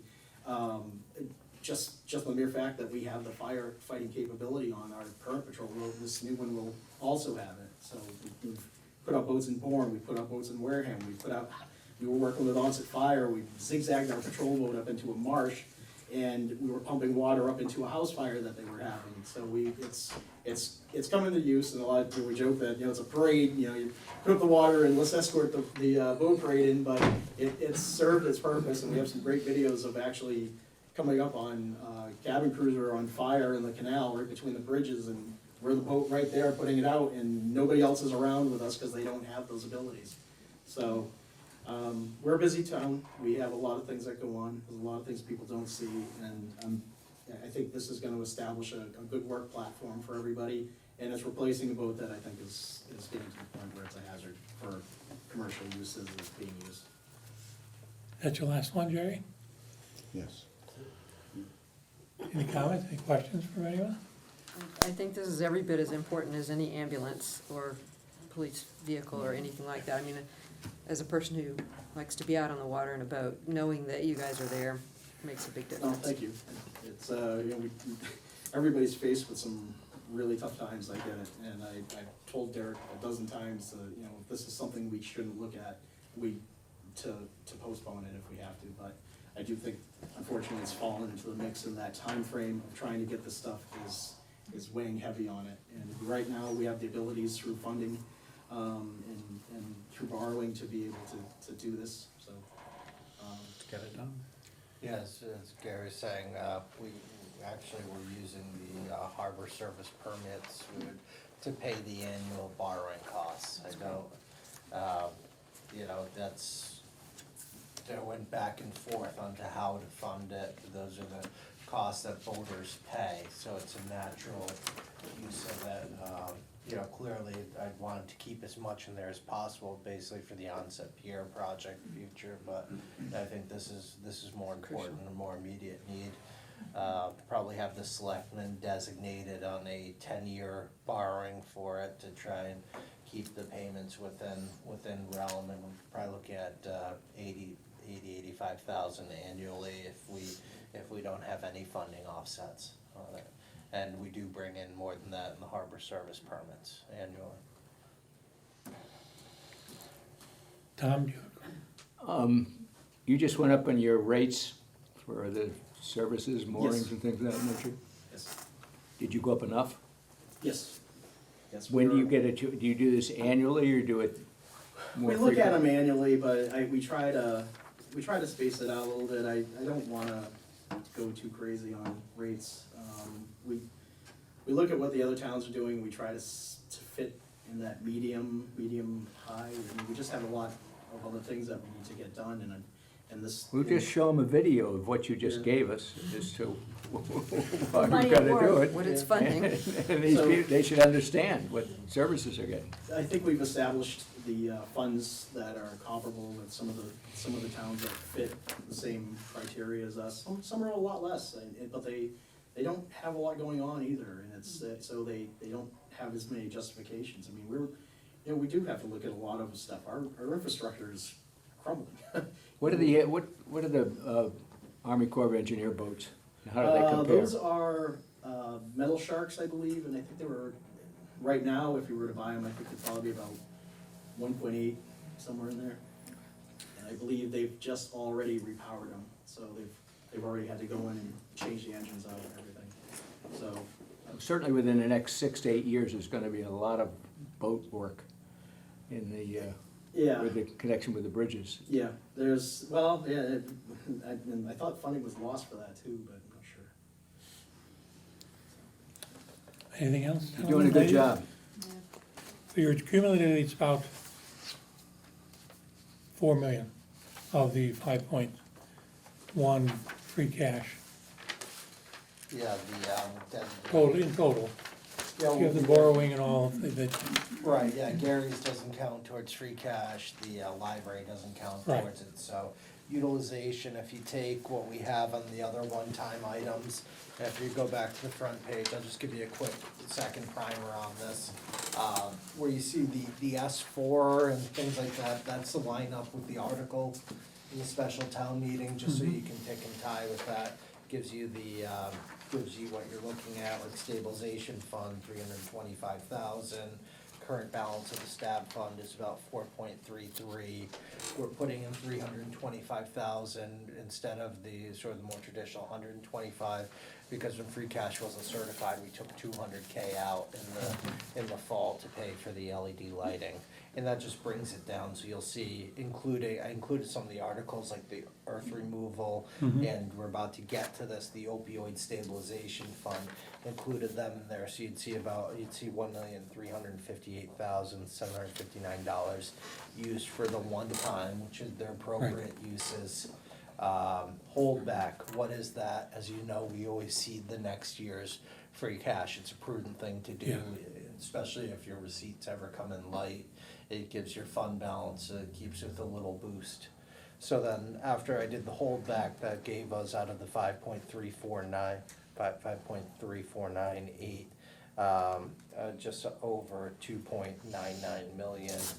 And then what we just went through minus the grant or borrowing was 2.705 million, which left $286,041. So we'll roll over, hoping to 1.286401. And just to be clear, this is money we have, right? That's money, that's correct, yep. They've certified it. It's actually, if you remember, the original certification was 5.1 and change. In talking with, and this is a beautiful segue, thank you, your check's in the mail for doing that, for the to the opioid stabilization fund. When we were talking about creating that, we spoke to our local reps from the Division of Local Services. And although we already had free cash certified, the opioid revenues that we'd received came in this fiscal year. So they wouldn't be part of this year's free cash, because as you know, free cash is always the balance of the prior fiscal year. So I was saying, okay, we'll just use this year's free cash to set it up. But bean counter wise, that was not appropriate, because this is your opioid revenue.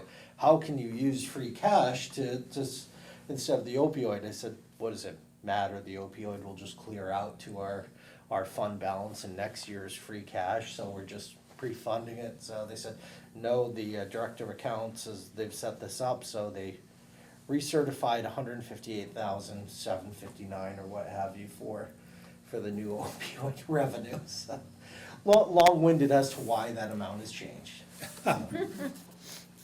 Any other questions, concerns? Oh, thank you, Jerry. Derek, thank you very much. Next item is the, Thank you. And I just want to thank Gary too. They were out over at the Mass Maritime actively recruiting. We had a table, really awesome event. It's a 2-day event, it's the largest one they've ever had, so today they had 100 and some odd different businesses there doing job programming. It's expanded so much that it's a 2-day program now, so tomorrow another 150 jobs will be posted there, so good time. with the new boat, Jerry, can you water ski behind it? I think you could probably. Yeah, in your spare time, yeah. Should I water ski behind? Stop touching that. Don't come back to Thank you, Sunset Gary. Cove with that boat. Water to the Bernie, beach. can I leave? You don't need me anymore. The Opioid opioid. stabilization. Last year's list. So that's just. So we segued into What was that. that comment? I don't think we picked it up. Oh, the money that I've been stealing ever since it's been given to the town? Indeed, what have you been doing with it? My gosh.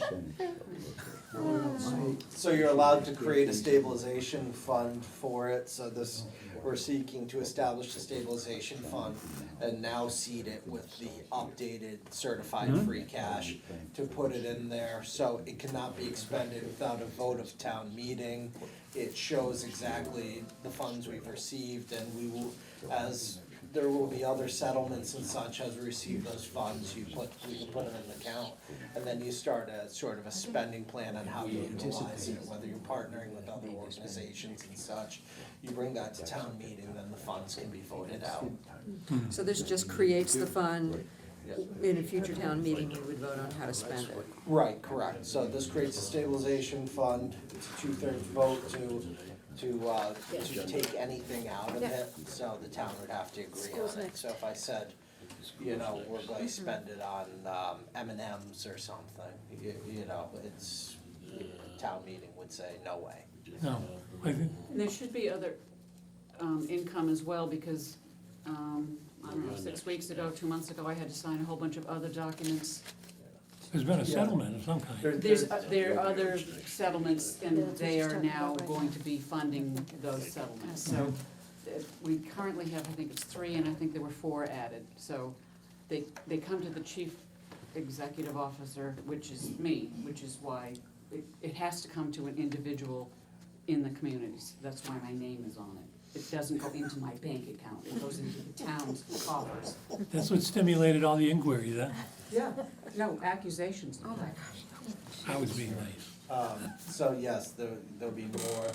The 158,000 that's and change there, that represents 5 years of payments. So, you know, when you think about it, over 5 years, 30 grand a year is crap compared to what we experienced and what our residents and our first responders have gone through and continue to. So, but it's something, and let's put it to good use. Has there been any thought into how you're gonna establish what you're gonna spend it on?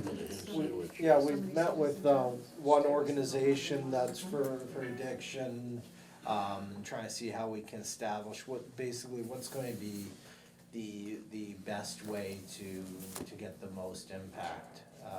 Keeping it within Wareham per se? Correct, yeah. So you're allowed to partner with other communities, but usually what happens is, whatever community is the sort of the big one will absorb it all, and usually it doesn't work out for the smaller communities. So, unless we're the bigger community, that works out great. I just saw that the FDA has approved over-the-counter Narcan. Yes, correct. Is that the kind of thing that You could this money could be spent on? Yeah, you could absolutely do that. We do get, believe it or not, we do get a lot of free Narcan, or we're getting Narcan funded from the marijuana companies because of the social justice, us being a social justice community and such. So, Anything else, gentlemen, ladies? Oh, thank you very much, Judy, thank you, Jared. thank you, Jared. Thanks, Jerry. Derek did all the work. You read it. He whipped me into shape to make sure it was all done for tonight. Right. Good job, Jerry. Bye, Judy. Way to dog it. Plan inside this package. Tom, Dave Yes. Menard texted me, he said you just have to bring the coffee, so.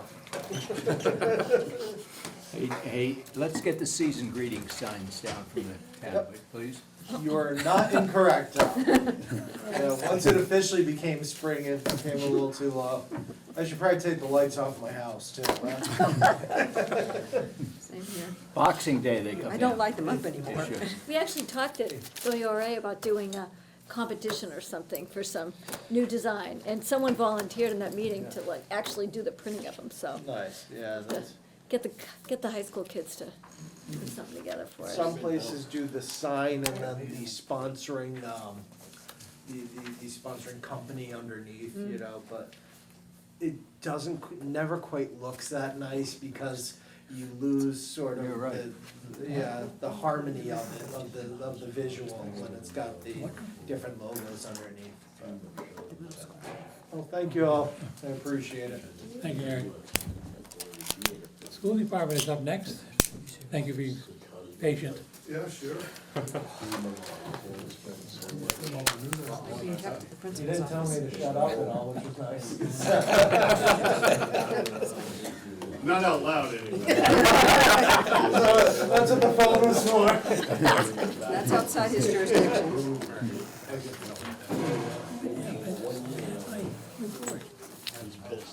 Well, it looks like he has enough for us. Matt, did you want to use the overhead? No, but I do have a packet I would like to pass out. Full color? It is, yes. Thank goodness. However you'd like to do it. Bless you.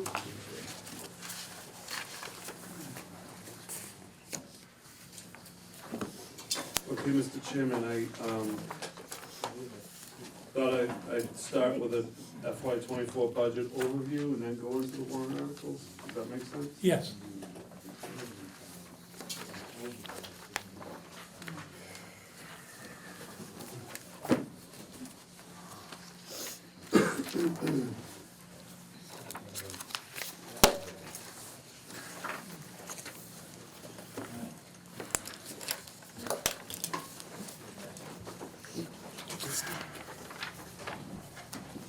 Twelve, 15, 22, that budget is aged, isn't it? What's that? Yeah, the date on the cover, 12, 15, 22. That's right, So this is basically the same one we saw in December, It's revised, except for the date. except for the day, okay.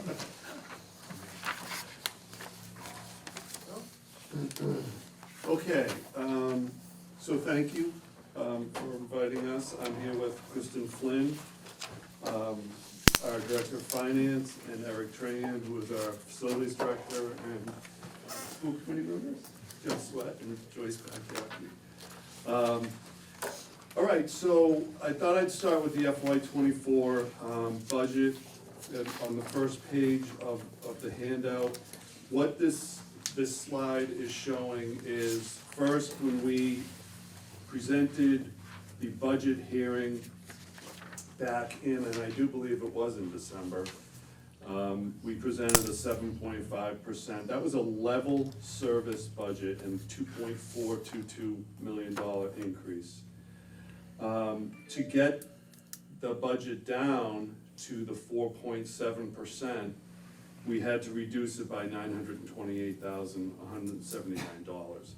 We went through the budget line by line, Kristen and I being new to the budget, looking at previous use of each line, what it was used for, and whether or not we could reduce it or cut it.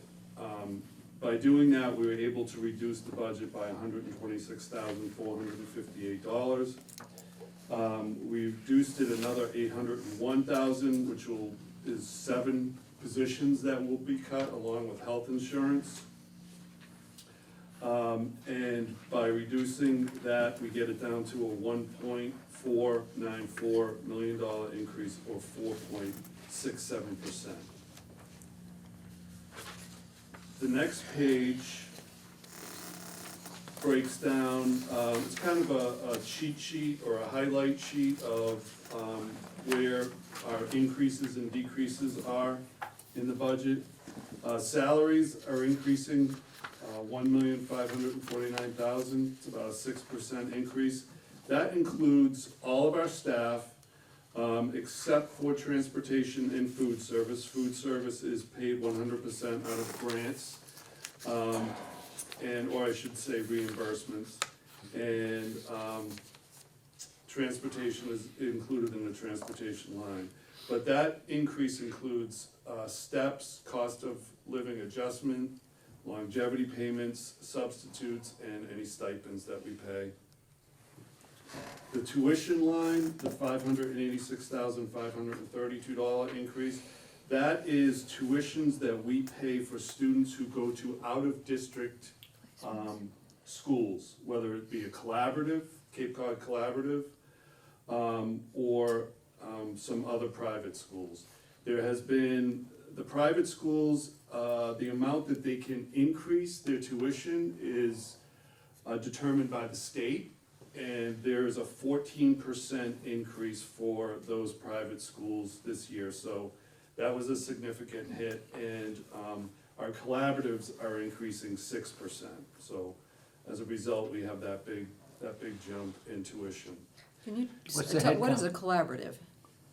Collaborative is, it's actually a public entity, public school that a number of districts will support or pay into. Like the TAC, Or or is it something different? It's not so much like a technical school, kind of like a technical school, however, they service more of our special ed, our really high-needs special ed students. So much of this is special ed out of out-of-school placement, correct? Absolutely, yeah, Out-of-district placement, okay. Actually, all of it is. Okay. Transportation, $350,000, $178 increase in that line. Utilities, $18,000 increase, that's electricity, gas, water, and sewer. We based that on previous usage. Contracted services, we saw a decrease of about $100,000. We adjusted that again based on usage. Other expenses, that's when we went through line by line, looking at where we could cut or where we could reduce based on how we used that money in the past. That's a decrease of about $100,000. Operations and maintenance, this is a $93,000 increase. That is building maintenance, equipment maintenance, internet, networking, any type of grounds and repairs and supplies, things like that, for supplies for maintenance. The supplies underneath that, $2,480 increase, that's instructional and office supplies. And then insurance, $65,000 increase is our food service employees' increase in health insurance. So all said and done, that is a $2,466,081 increase. That is prior to any offsets. The next page are the offsets. So FY '24, $36 million increase, budget. Offsets are on the left. We still have ESSER 3 money, 1.8 million. Circuit breaker is reimbursement we receive for the tuitions we pay for out of district.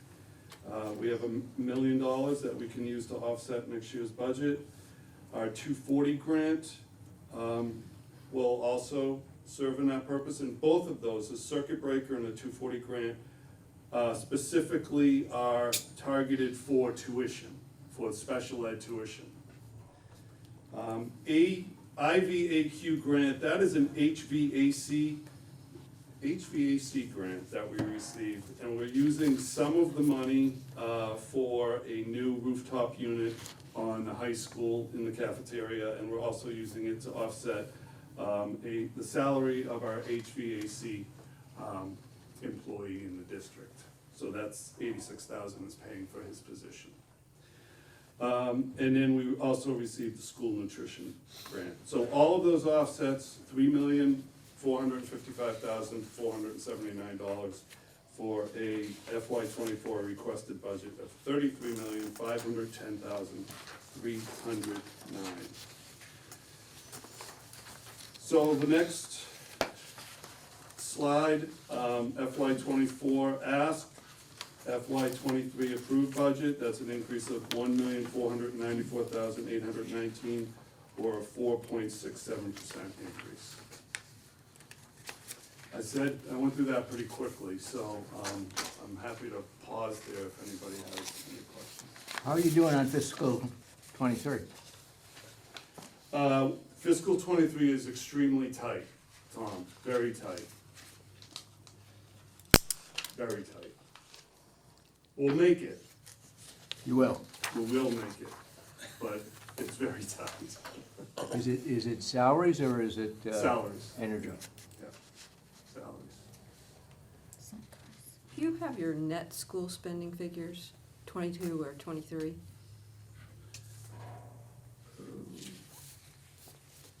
So FY '23 is $34,329,630. So that's, what about state aid?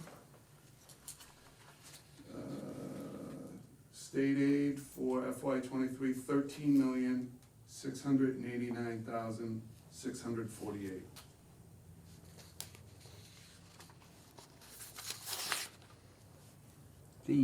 What's the difference in head count that you're projecting? Of student head count? What is the, what do you mean, Tom? How many students, how many people you teaching? So right now we have, 1,000, well, approximately 1,997 students.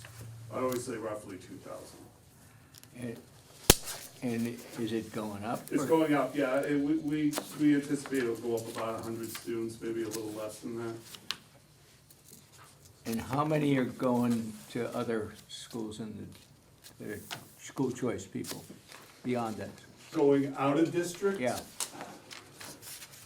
We do know that. I think it's, I'm gonna have to, I can get you the exact number. well, I mean, I can sleep tonight, I just, But I think if we were to say in the district now, how many have school choiced out? yes, I think it's about 180 students. 180? Yes, but I have to check that.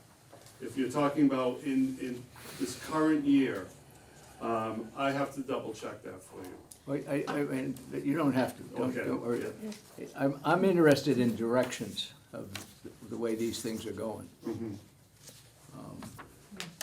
Because first of all, I guess across the country, the school count is going down, the head count is going down. I believe Wareham's going down this year. It's our school count is going down. And some students are, first of all, it is, I believe, if we took out any of the students who are leaving because they're going to another school district, I think it's still decreasing because of the population change. So it's definitely going down because of that. We do also have students that are leaving to go to other districts, whether it's Old Rochester, school choice, Bourne, school choice. We have students who go to Upper Cape Tech, which is a great opportunity. Charter schools, Catholic schools. So we do have many students who do that. I have, And your pre-K is going the other way, I mean, that's all new, right? pre-K is going up. Is that yes. 100, or how many in pre-K? How many are pre-K right now? We have that number. I can get that for you in a second. And while we get that, I have reached out to families that have school choiced out. Both families that are currently have their children out and in the past have sent their children out and surveyed them about why they have. And there were lots of different reasons, but it's good information for us as we develop our plan going forward. So you keep basketball team winning, maybe the Well, tennis that's team the will priority, absolutely. surprise us again, but, Yeah, that would- and it's nice to see the theater that we're seeing, Mhm. and the pre-K is gonna be darn important for you. Yes, absolutely, absolutely. You know, I thought about, we got a couple of major projects that'll be coming online in the next couple of years. I don't know how that's gonna impact us. Have you given that any thought? I think it's gonna impact the lower level grades more so than the upper levels. Which project? Well, Littleton Drive and the one Woodland Cove and, Yes. I got I a small agree. 40B going in across the street from me. You know, they say it's a child and a half per unit. I don't know how they come up with a half, but that's, you know, I mean, it's gonna be an impact somewhere. And I might just, on my own personal feeling, I just think it's gonna be the elementary school grades more so than the upper grades. Yes, that is something that we've been talking about, and we do anticipate that we're gonna get an increase in students from those developments, absolutely. Yeah, more so spread out across all grades, or do you think it's, I mean, I just think people that move, I think you're right when you say that probably the lower grades, the primary grades, will be the largest hit. If you're a teenager, you don't wanna move. Right. And it's more peace in the family for mom and dad if you don't move. that's what I'm saying, the lower levels. I mean, Yeah. it's- Sure. Tom, 65 preschool students is what I have right now. Question I have, what percentage of your students are special needs, let's say on an IEP? Do you know? Yeah, it's roughly 25%. It's a lot, It is a lot. Yeah, relative. State's about 18%. right. so we're high. That's expensive.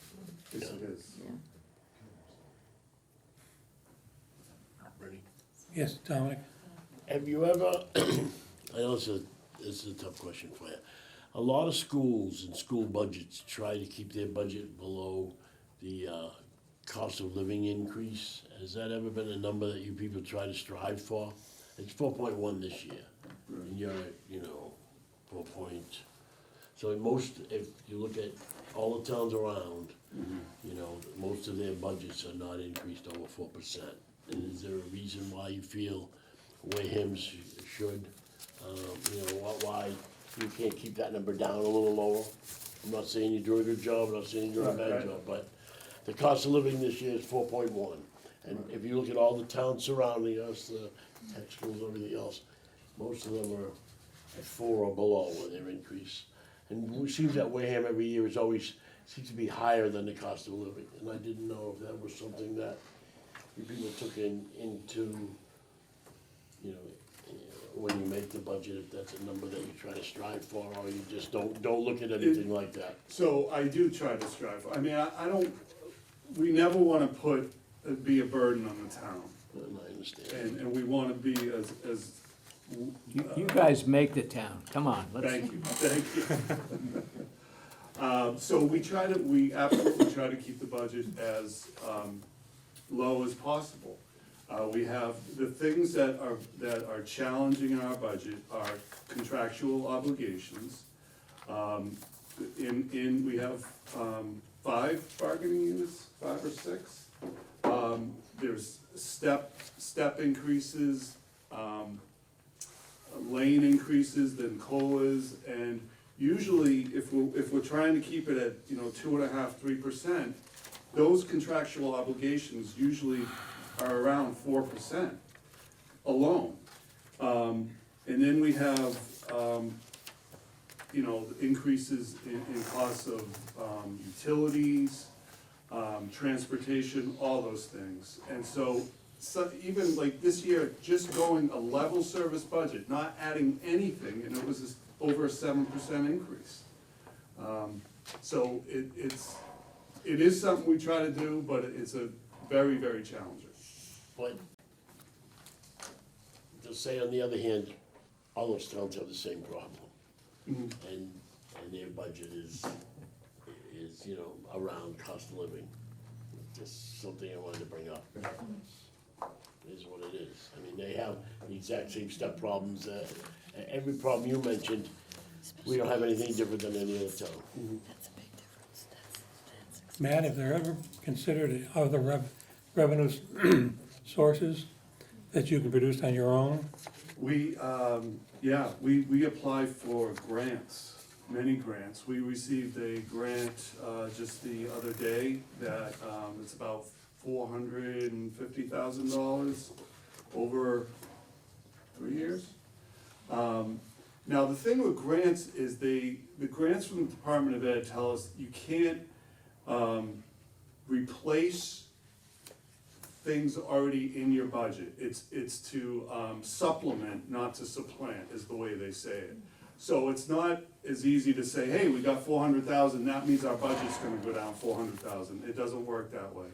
The budgets, the grants are very specific about what you can use them for. They don't want you to replace anything in your current budget. They want you to supplement the budget, provide extra services for students, for them academically.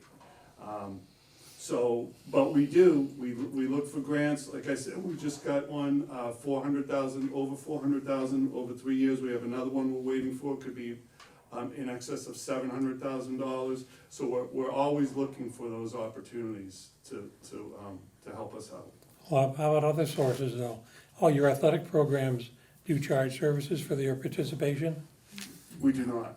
Do you charge for the buses We do over not. less than 2 hours? How about the charging stations over in front of the Wareham Elementary? We do. We do. And Bernie, you'll be happy to know we've made $18. That will go far.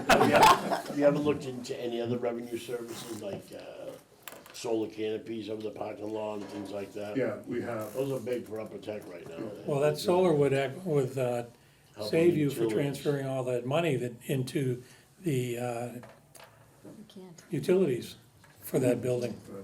that stupid deal. Because apparently, I'm not sure, I remember I was on the committee as Jeff was behind you. We had a lot of information, but I'm not sure if they got detailed information enough to be able to project, although we always advocated with Kim, are you still saving that utilities account that you use for mining? And so that you combine the two, it should have, we thought, absorbed all the utility costs for the new building because it was twice the size, of course. Obviously, that wasn't the case. Are you waving at me, Jeff, or you? This is a wave, this is asking for, to be recognized. Certainly, go ahead. In order to get green credits for the elementary school, we had to make it solar ready. But we were precluded from doing anything beyond that by Derek, who said we have reached some maximum associated with the town. So that's a great question for Derek about how we can get beyond that. No, I've actually answered that question many times, excuse me, all due respect. Yes, we cannot build our own solar array. We can lease the roof and the parking lots. And you, on the school side department, can keep those monies because those buildings and lines are in your care and custody. So you can't, so that's the difference, Jeff. Yeah, we have a horrendous contract with Eversource. And Derek enters in another four-letter word when he describes it. But you can actually lease, because you own the buildings, the parking lot over here with in front of the middle school, you put a canopy on that. Yes, we're doing precisely that at the Y, just so you know. Yeah. But the Wasn't benefits a good associated with Yeah, that are much, much smaller than if you actually own the panels themselves. Of course. I mean, that's the only avenue open We're to on the us. same page then. Yeah. It was 20 years ago or something, yeah. Alan, did you have a comment you want to make? The Sage Power that I signed with Derek was done way, way back. Yes. And at the time we did it, we basically were told we had 8 megawatts of use, turns out we only had 6. And that's one of the reasons why we're locked off, but the water pollution control facility, schools, they can put up whatever they want, they just have to sell the power. And that will still reduce their costs overall. May not be as much, but it's available that way. I'll keep that in mind. Some is better than nothing. Get a grant. Doing these things, they just can't do it and There's use it grant for their money own use for available. electricity. Correct. Because we'd end up with credits that we can't use, that we pay for. There's grant money. Yeah. Yeah. Eversource is not our friend per Up se. at Upper Tech, Eversource had nothing to do with it. by having the solar, we get. With the limitations. Well, okay. Bus We, charging stations, we It's got the electric Department of buses, we got all that Utilities stuff, accepted. because it's solar. You wanna blame someone. Someone has to help Matt do that. Bernie. Yes, Jerry? Matt, going forward, fiscal '25, do you have any ESSER funds available? And, none, okay. And then circuit breaker, do you have any left over, or what would you be anticipating that number to be for fiscal '25, if you had to guess? So fiscal '24 going in '23 to '24, right now we're looking about 100,000 maybe, but that fluctuates as students come in, students go out. So we're finding now that sometimes if we get some students that are coming in that are, I should say, going out to out-of-district placement, we've exhausted the local budget funds, and now we have to lean on the circuit breaker funds. So, as you know, we're allowed to carry forward 1 year of circuit breaker funds. This year, we received over $1 million, and we have gone through last year's circuit breaker carryover, it was a couple $100,000, and we're into this year's circuit breaker, maybe anticipating about 100,000 at this point going into FY '24. To go into FY '25, that would be, very difficult to predict, because we haven't filed our claim yet for '24, and we don't know what our expenditures are yet for '24. So, probably sometime in the fall, we can have perhaps a better answer about that, but, the ultimate goal is to carry forward as much circuit breaker as possible, your 1 full year, so, that's something that, we met with, the special education department yesterday about that, and that's something that we all, the same goal that we all share is to try to get to a place that we're carrying forward as much as possible to be able to use it in the following year's budget as an offset, and to have a little bit of a safety net if you do have an unexpected out-of-district costs or unexpected special education costs. And the good news is now that transportation is also reimbursable, and so, that's where we got a bigger claim. But circuit breaker is based on your expenses that you had the previous fiscal year. So as your expenses go up, your revenue goes up, or I should say, as your revenue's gone up because your expenses have gone up, right? So it's, going to be it's a reimbursement program. So, the hope is when you can kind of pick up speed is maybe you have a down year in expenses, and then that's when you can try to take advantage and start keeping some of that circuit breaker money. So we're not at that point yet. So even if it were a break even, you're still 1.6 in the hole for, so you gotta be, now, you're doing something this year, fiscal '24, thinking of what's gonna happen in fiscal '20. If it remains level, what happens when you don't have that 1.9 million? Well, For ESSER, Yeah, yeah, well, that's a challenge that we're gonna have to face and figure that out. It may, result in having to reduce some more positions, but we're certainly gonna look for other options. For example, this year, we've applied for what's called extraordinary relief from the Department of Education for our high education costs, specifically the tuitions, and hopefully we'll get some money from that. But, yeah, right now, we're looking at exactly that there's gonna be a significant shortfall yeah, I mean, next year. if you count the 1.8 plus the cost of livings that you have, that's another one anyway. Yes. One. So you're like 3 million, Yes, Yes.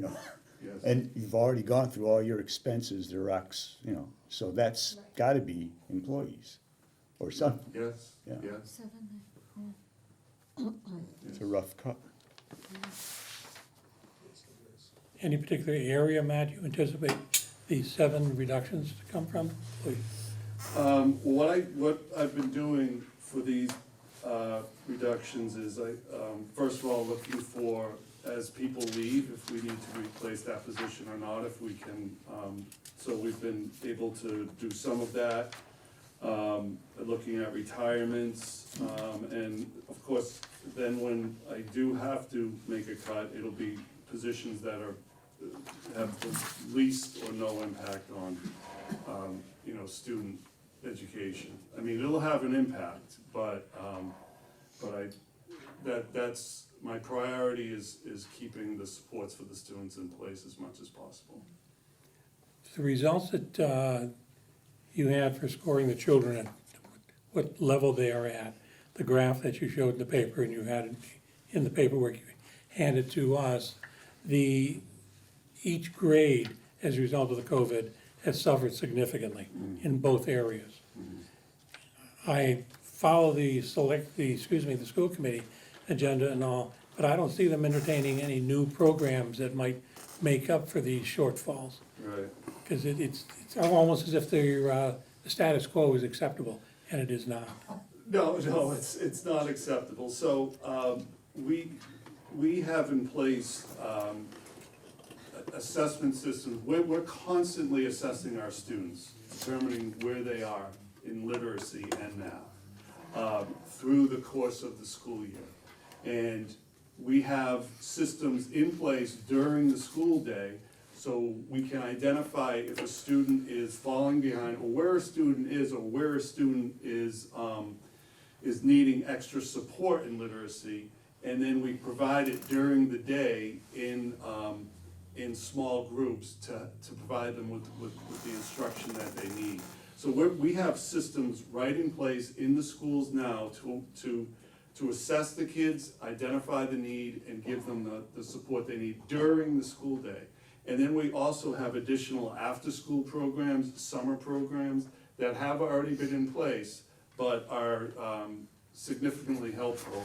And we are, through a grant, purchasing a new literacy program at the high school that's gonna be specifically targeted for kids that are falling behind. So it is a priority, believe me. That's what what we focus on in when we look at where this money is going, to make sure that our students are getting the instruction they need. Literacy, kids have fallen behind, not just in Wareham, across the country, and it is our primary focus. Have you thought perhaps using the older kids from the high school as mentors on the weekends at the library or whatever, to help the younger kids, run some tutoring classes for them and like? Yes, I've thought about it. I mean, I don't know if it's been implemented here, and that is a good idea, a helpful idea, but we really need to focus on what we're doing with them when we have them in school during the day with our teachers, making sure that we're giving them the best Indeed, instruction that we can. Indeed, the structure is what's necessary Yeah. for the improvement, yeah. Thank you.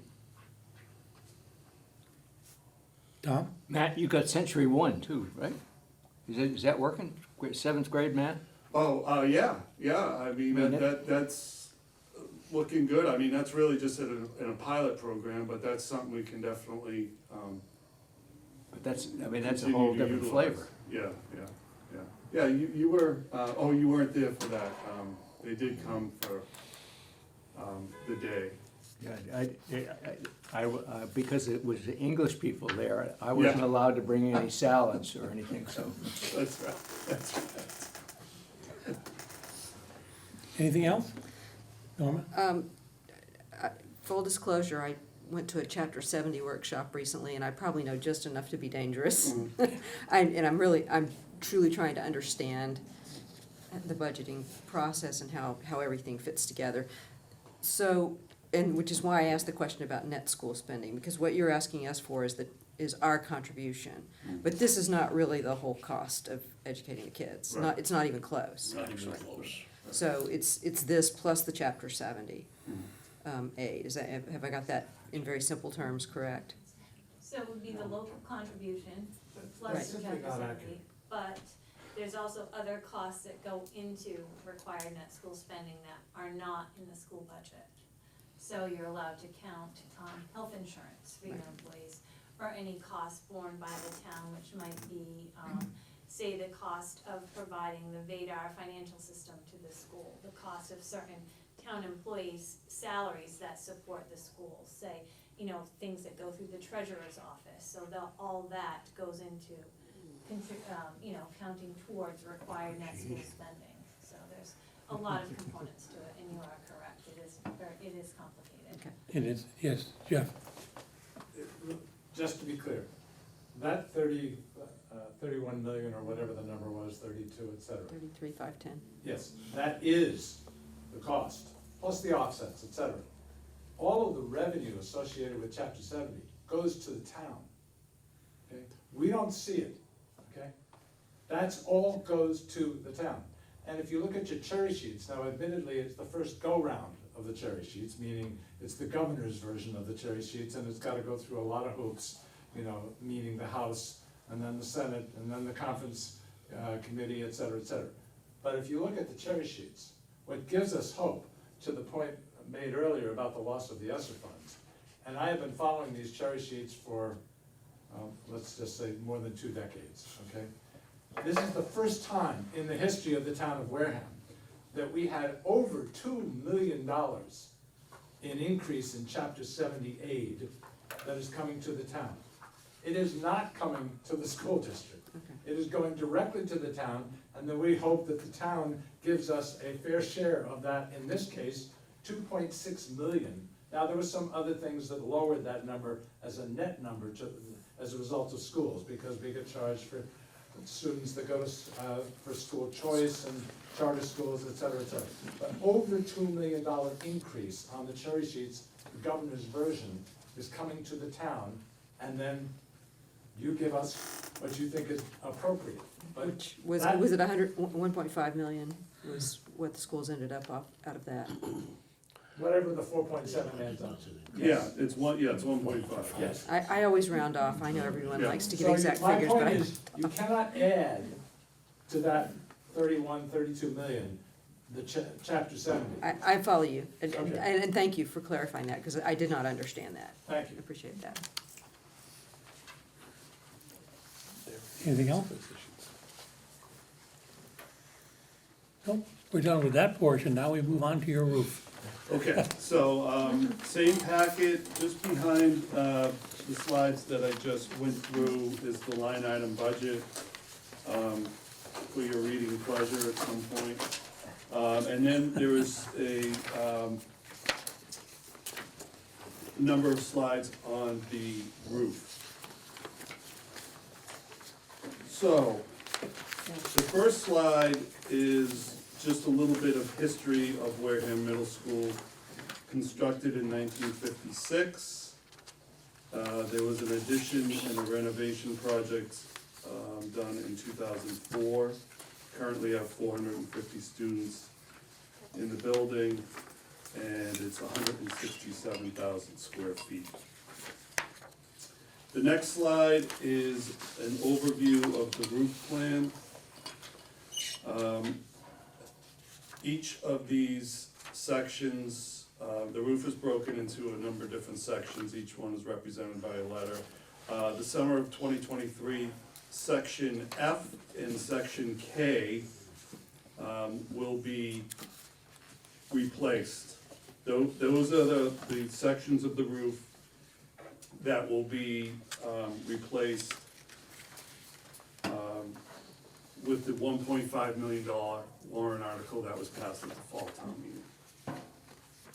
The next slide shows the same roof. The circled areas are where there is water leaking into the school building.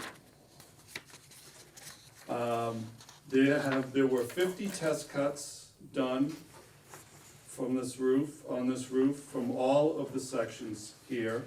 All of them had water that was going into, leaking in through the roof. So the roof, this entire roof has failed. The next few slides show just pictures. The first few are water puddled on the roof, showing that the water is not draining, it's not pitched correctly. You can see that through section K, section J, section M. And then there's a slide showing some of the interior water damage. If you walk through the middle school, you'll see a number of areas when you look up where you'll see tiles missing and water stains on tiles. The next slide is the certification from MSBA, showing our reimbursement rate for Wareham is 71.58% reimbursement. Now, the next slide shows the sections of the roof that are reimbursable. We will not get reimbursed for the entire project, unfortunately, we will not. We will only be reimbursed on these sections. The reason is the other sections are not old enough. It has to be 30 years or older. And so those other sections have not hit that 30-year mark, so these are the only sections in which we will be reimbursed. Excuse me, Matt, you say irrespective of its condition, it has to be 30 years. Correct. What is it? Yes, It also says though it can be, Seriously. how'd I Whose read roof it? lasts 30 years? Catastrophic Nobody's. conditions. I So, hope mine does. you can prove that, then it is covered, and it doesn't have to be 30 years old. If if you read the MSB, the refund, I read it, and that's what it says. So even if it's not 30 years old, you can, if the school can prove that the roof was damaged by some catastrophic hailstorm or something, whatever, if we can prove that, which might be worth trying to, Right. it's Yeah. covered. We've tried, exhausted all options to. So there's nothing we can prove, there's no storm we can blame it on. No, Jeff's Can we blame it tennis on balls, Hurricane Bob? ruined the Yeah, roof, Bob. there's nothing we can prove, huh? Bob? We've tried very hard. Okay. It's part of the process. No, I understand, but I just wanted to say that that's how it's written, that's written Yeah, that Came way. correct. down, So all send them up that with a sledge. gets submitted and studied, and the MSBA comes up They still with- make their they decision, still I make their understand that. decision. And so that's, So we you know, didn't, I we guess, couldn't prove it, no. yes, and it is very difficult because the age keeps going up. When I did a roof in another community, the age was 20 years old, and that was just about 4 years ago. So I think the demand for the funds through the MSBA has caused some of that, and in fact, this program that we're in right now called the Accelerated Repair Program with the MSBA, they're no longer accepting applications for projects at this time. They put a little bit of a moratorium on that, so, you know, on the one hand, even though it doesn't seem, you know, fair that maybe we're not getting reimbursed for all of these sections when clearly the whole roof is in trouble, but that's what the state has approved. So that's, on the one hand, you know, we're fortunate to have them coming in to give us 71% of some of the project. Yes, because the last roof, at the last town meeting, you were actually having to close the area or even the school as a result of the leak. We talked about emergency. Yep, and I think that's why the push is for, the summer 23 project, because that area there is our worst area, so, and that did shut down school. Thinking ahead to 2055, are they, when they correct the roof, are they gonna put any slope in there? The ponding on that roof is awful. Yeah. Huh? Yeah, so the roof drains that are there work properly, but like you said, they're. Pardon me? just- The roof drains work fine, how they are now, but like you said, the roof isn't pitched properly, so yes, the hope is to. But rip out the insulation, in lift it replacing, up. you're gonna correct that, or Correct. you Oh, yeah, everything's work gonna to be correct pitched that. the right way. Yep. So then we can go up there afterwards and say, what's that puddle doing there? No, that's the last thing you wanna do, because every time you step on a flat roof, you cause a problem. Yeah. Okay, next slide is the non-reimbursable sections of the roof. And then, when you get to that colorful Green Bay Packer, green and yellow, this breaks it into the two different projects. So the yellow is the summer of 2023 project, 1.5 million, and then the summer of 2024, the remaining roof will be replaced. It's just, you know, and I understand roof's very important. Does this can't be, if this is such an emergency, you can't do this during the school year? No, it's too dangerous and too disruptive. Too disruptive and too dangerous to have kids walking around the building and people up there working and Throwing possible stuff on. things falling off and, Noise, working and I'm sure. people They toss walking them. around on the We roof. toss them up. Yeah, just be scary. I've watched it. Just asking. Yeah, no, it's a good question. We asked it. We'd love it if it was good. Right, it makes these projects very difficult for us, you know, especially for Eric and his department, and, you know, trying to squeeze so much into sometimes a short summer is very difficult, and timing it with funding and contract signing, materials acquisition, scheduling, summer school. Summer school. So, yeah, it is, it's. Well, I'm just looking at this it would past be winter, lovely if we not could, that next sure. winter, we don't know what that's gonna bring, but the roofers around town have been working right through the whole winter Yeah. doing If we homes, do and I know that, that's, Then yeah, we probably could, but it's one of those, we know in the summertime that kids are out at this time, it's a great time to do all the demo work, and then we can get that project done. And so it could quite possibly take longer than the summer, but Correct. some of the work, the tail end of the work might not quite be as disruptive as Well, putting up the demolition part's flashing always the and all worst. that. Yes. So we aim for summertime Summer for for that, that. for the bulk of this construction to get done and over with and all that good stuff, so. Okay, so looking at the numbers, summer of 2023 cost. Fall town meeting 2022, $1.5 million. Left field, our OPM's gonna cost $130,000. The architect is gonna be $170,200. The Cape Way roofing received the bid, $721,600, so the total cost is $1,021,800. That leaves $478,200. We're gonna hold that in contingency while the project gets done. The next slide, this is an overview of the whole thing now. So the total roof, when all said and done, is $8,991,377. 1.5 million is the summer of 2023, and so the summer of 2024 will be $7,491,377. That is the warrant article that'll be on this spring, warrant article. The sections that are reimbursable will bring $2,234,847 back to the town from that total project. So after everything's all said and done and the reimbursement comes back, the town will pay $6,756,530 for the entire roof project.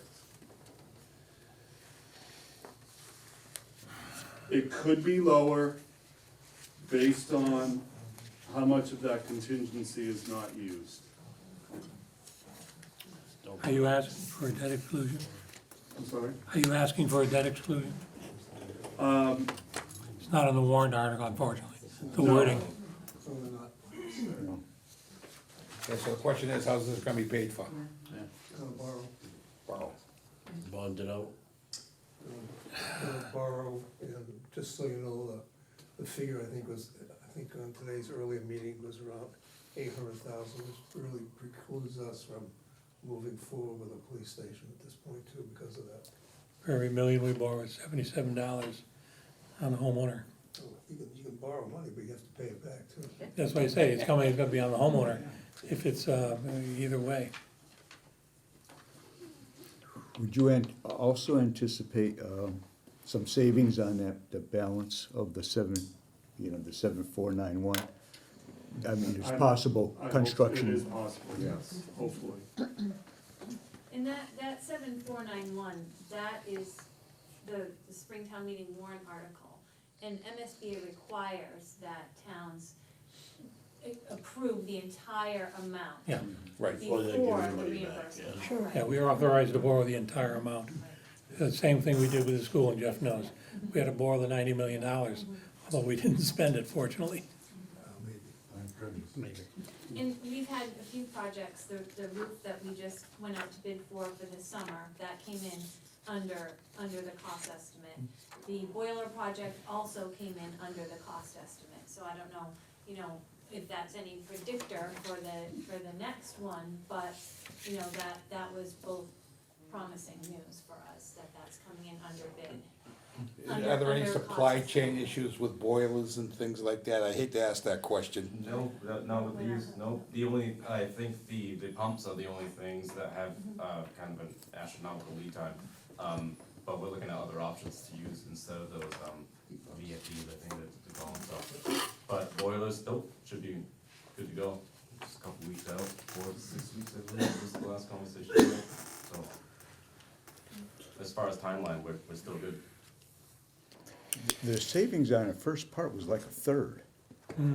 Do you expect a third on the second part? I mean, could it be that high?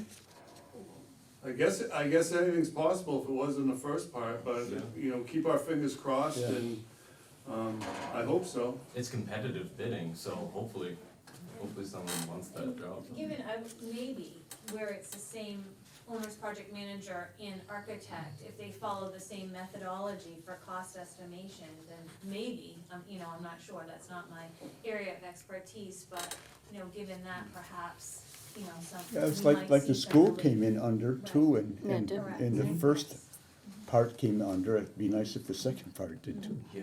Sure would. Well, we learned at the elementary school, and don't ask me why, but general contractors told us that subs like working here. They really like working in Wareham. I don't know why. but I- Live close by, short commute. The ocean views. Yeah. Not for the school, but gotta look a long way. Oh my God. Seagulls. I certainly hope the actual costs come in significantly less than the estimate. I hope so. Stay on a roll here. Last slide is just the same information in a different format, just as a pie chart. Just point of interest, what do they do for warranties on a roof, on a commercial roof? Is there such a thing?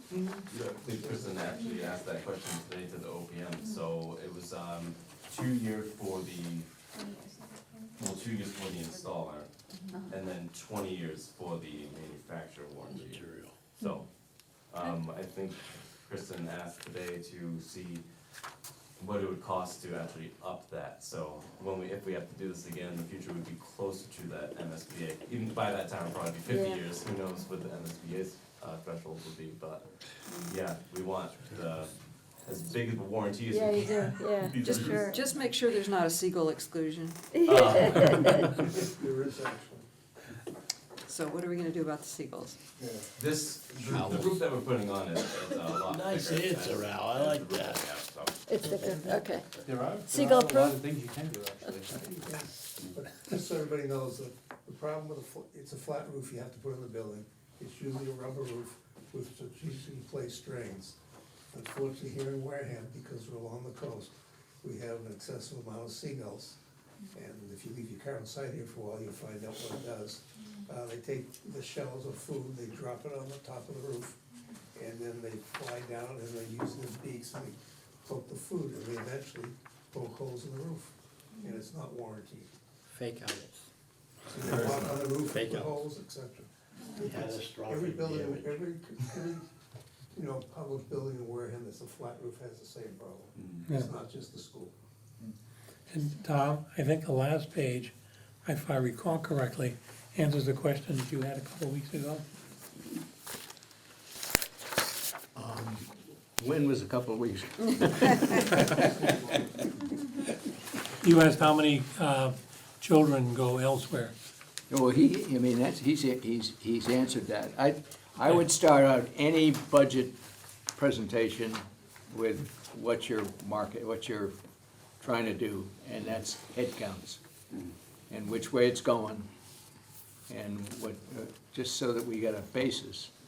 And then I would get rid of these 6 digits for every goddamn account here that you have on this piece of paper. And I would get rid of the .00, and I would show percentage changes in here, so you could go through here and in 5 minutes, pick out what you wanna ask, what you wanna look at. But that's what I would do. And I haven't got a chance of coming the head of school. When you retire? Have any other questions while we have them before us? No, hang on, thank you very much, Pat. Thank you very much, Kim. Joyce, Jeff, nice seeing you two again. Get these kids learning any way you can get them learning, boy. That's the product you're putting out is so critical in terms of how this town grows and the strength that it has. I mean, you wanna have a school system that people are saying, well, I mean, why can't, if Wareham can do it, why can't Let's George? move to- do it? let's move to Wareham. That's what, Tom, that's what we're hoping to do. That's what we're hoping to do, and that's what. And have some fun, have some fun doing it, get some We new do, ways. we of- laugh a lot. Get We some laugh. new ways to doing it, yeah. But, yeah, and to me, it's all about literacy, getting the kids reading and reading a lot and reading well. So that's gonna be our Oh, you, focus. but you, I mean, you're doing some good things are happening, you can tell. I like the theater stuff.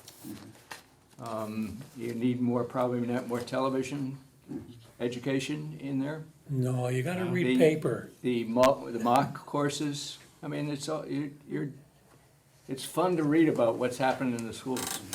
The library says the volunteers from middle school have been really helpful. Oh, that's great. Patrick says it's been great, so keep up that, for sure. The library could use some help too, so it's good. It's good to hear, thank you. Thank you for all the information. You're welcome, anytime. Tell me, I'll have to check out the new website. Schools have a I- wonderful new website. The whole town is having a new, I guess the whole state is having a new website stuff. Okay, moving on, we'll try to go through the articles we've already heard and vote if you want to do so. And if there's anything you want to re-examine or rediscuss, by all means, let me know. The first one on the issue is the, well, if you wish to vote this evening, we can, of course. The capital planning, we don't have a vote on that. The budget, we haven't seen the town budget as yet. And that's in the annual. Derek said something about coming next week or the following week. We probably need to be sure. I would love to see him next week. I think that would be ideal, yeah. And we don't have a vote on the termination of the contract for citizens, for Swift Speech. And we don't have a vote on the petition for the Parker Mills Dam.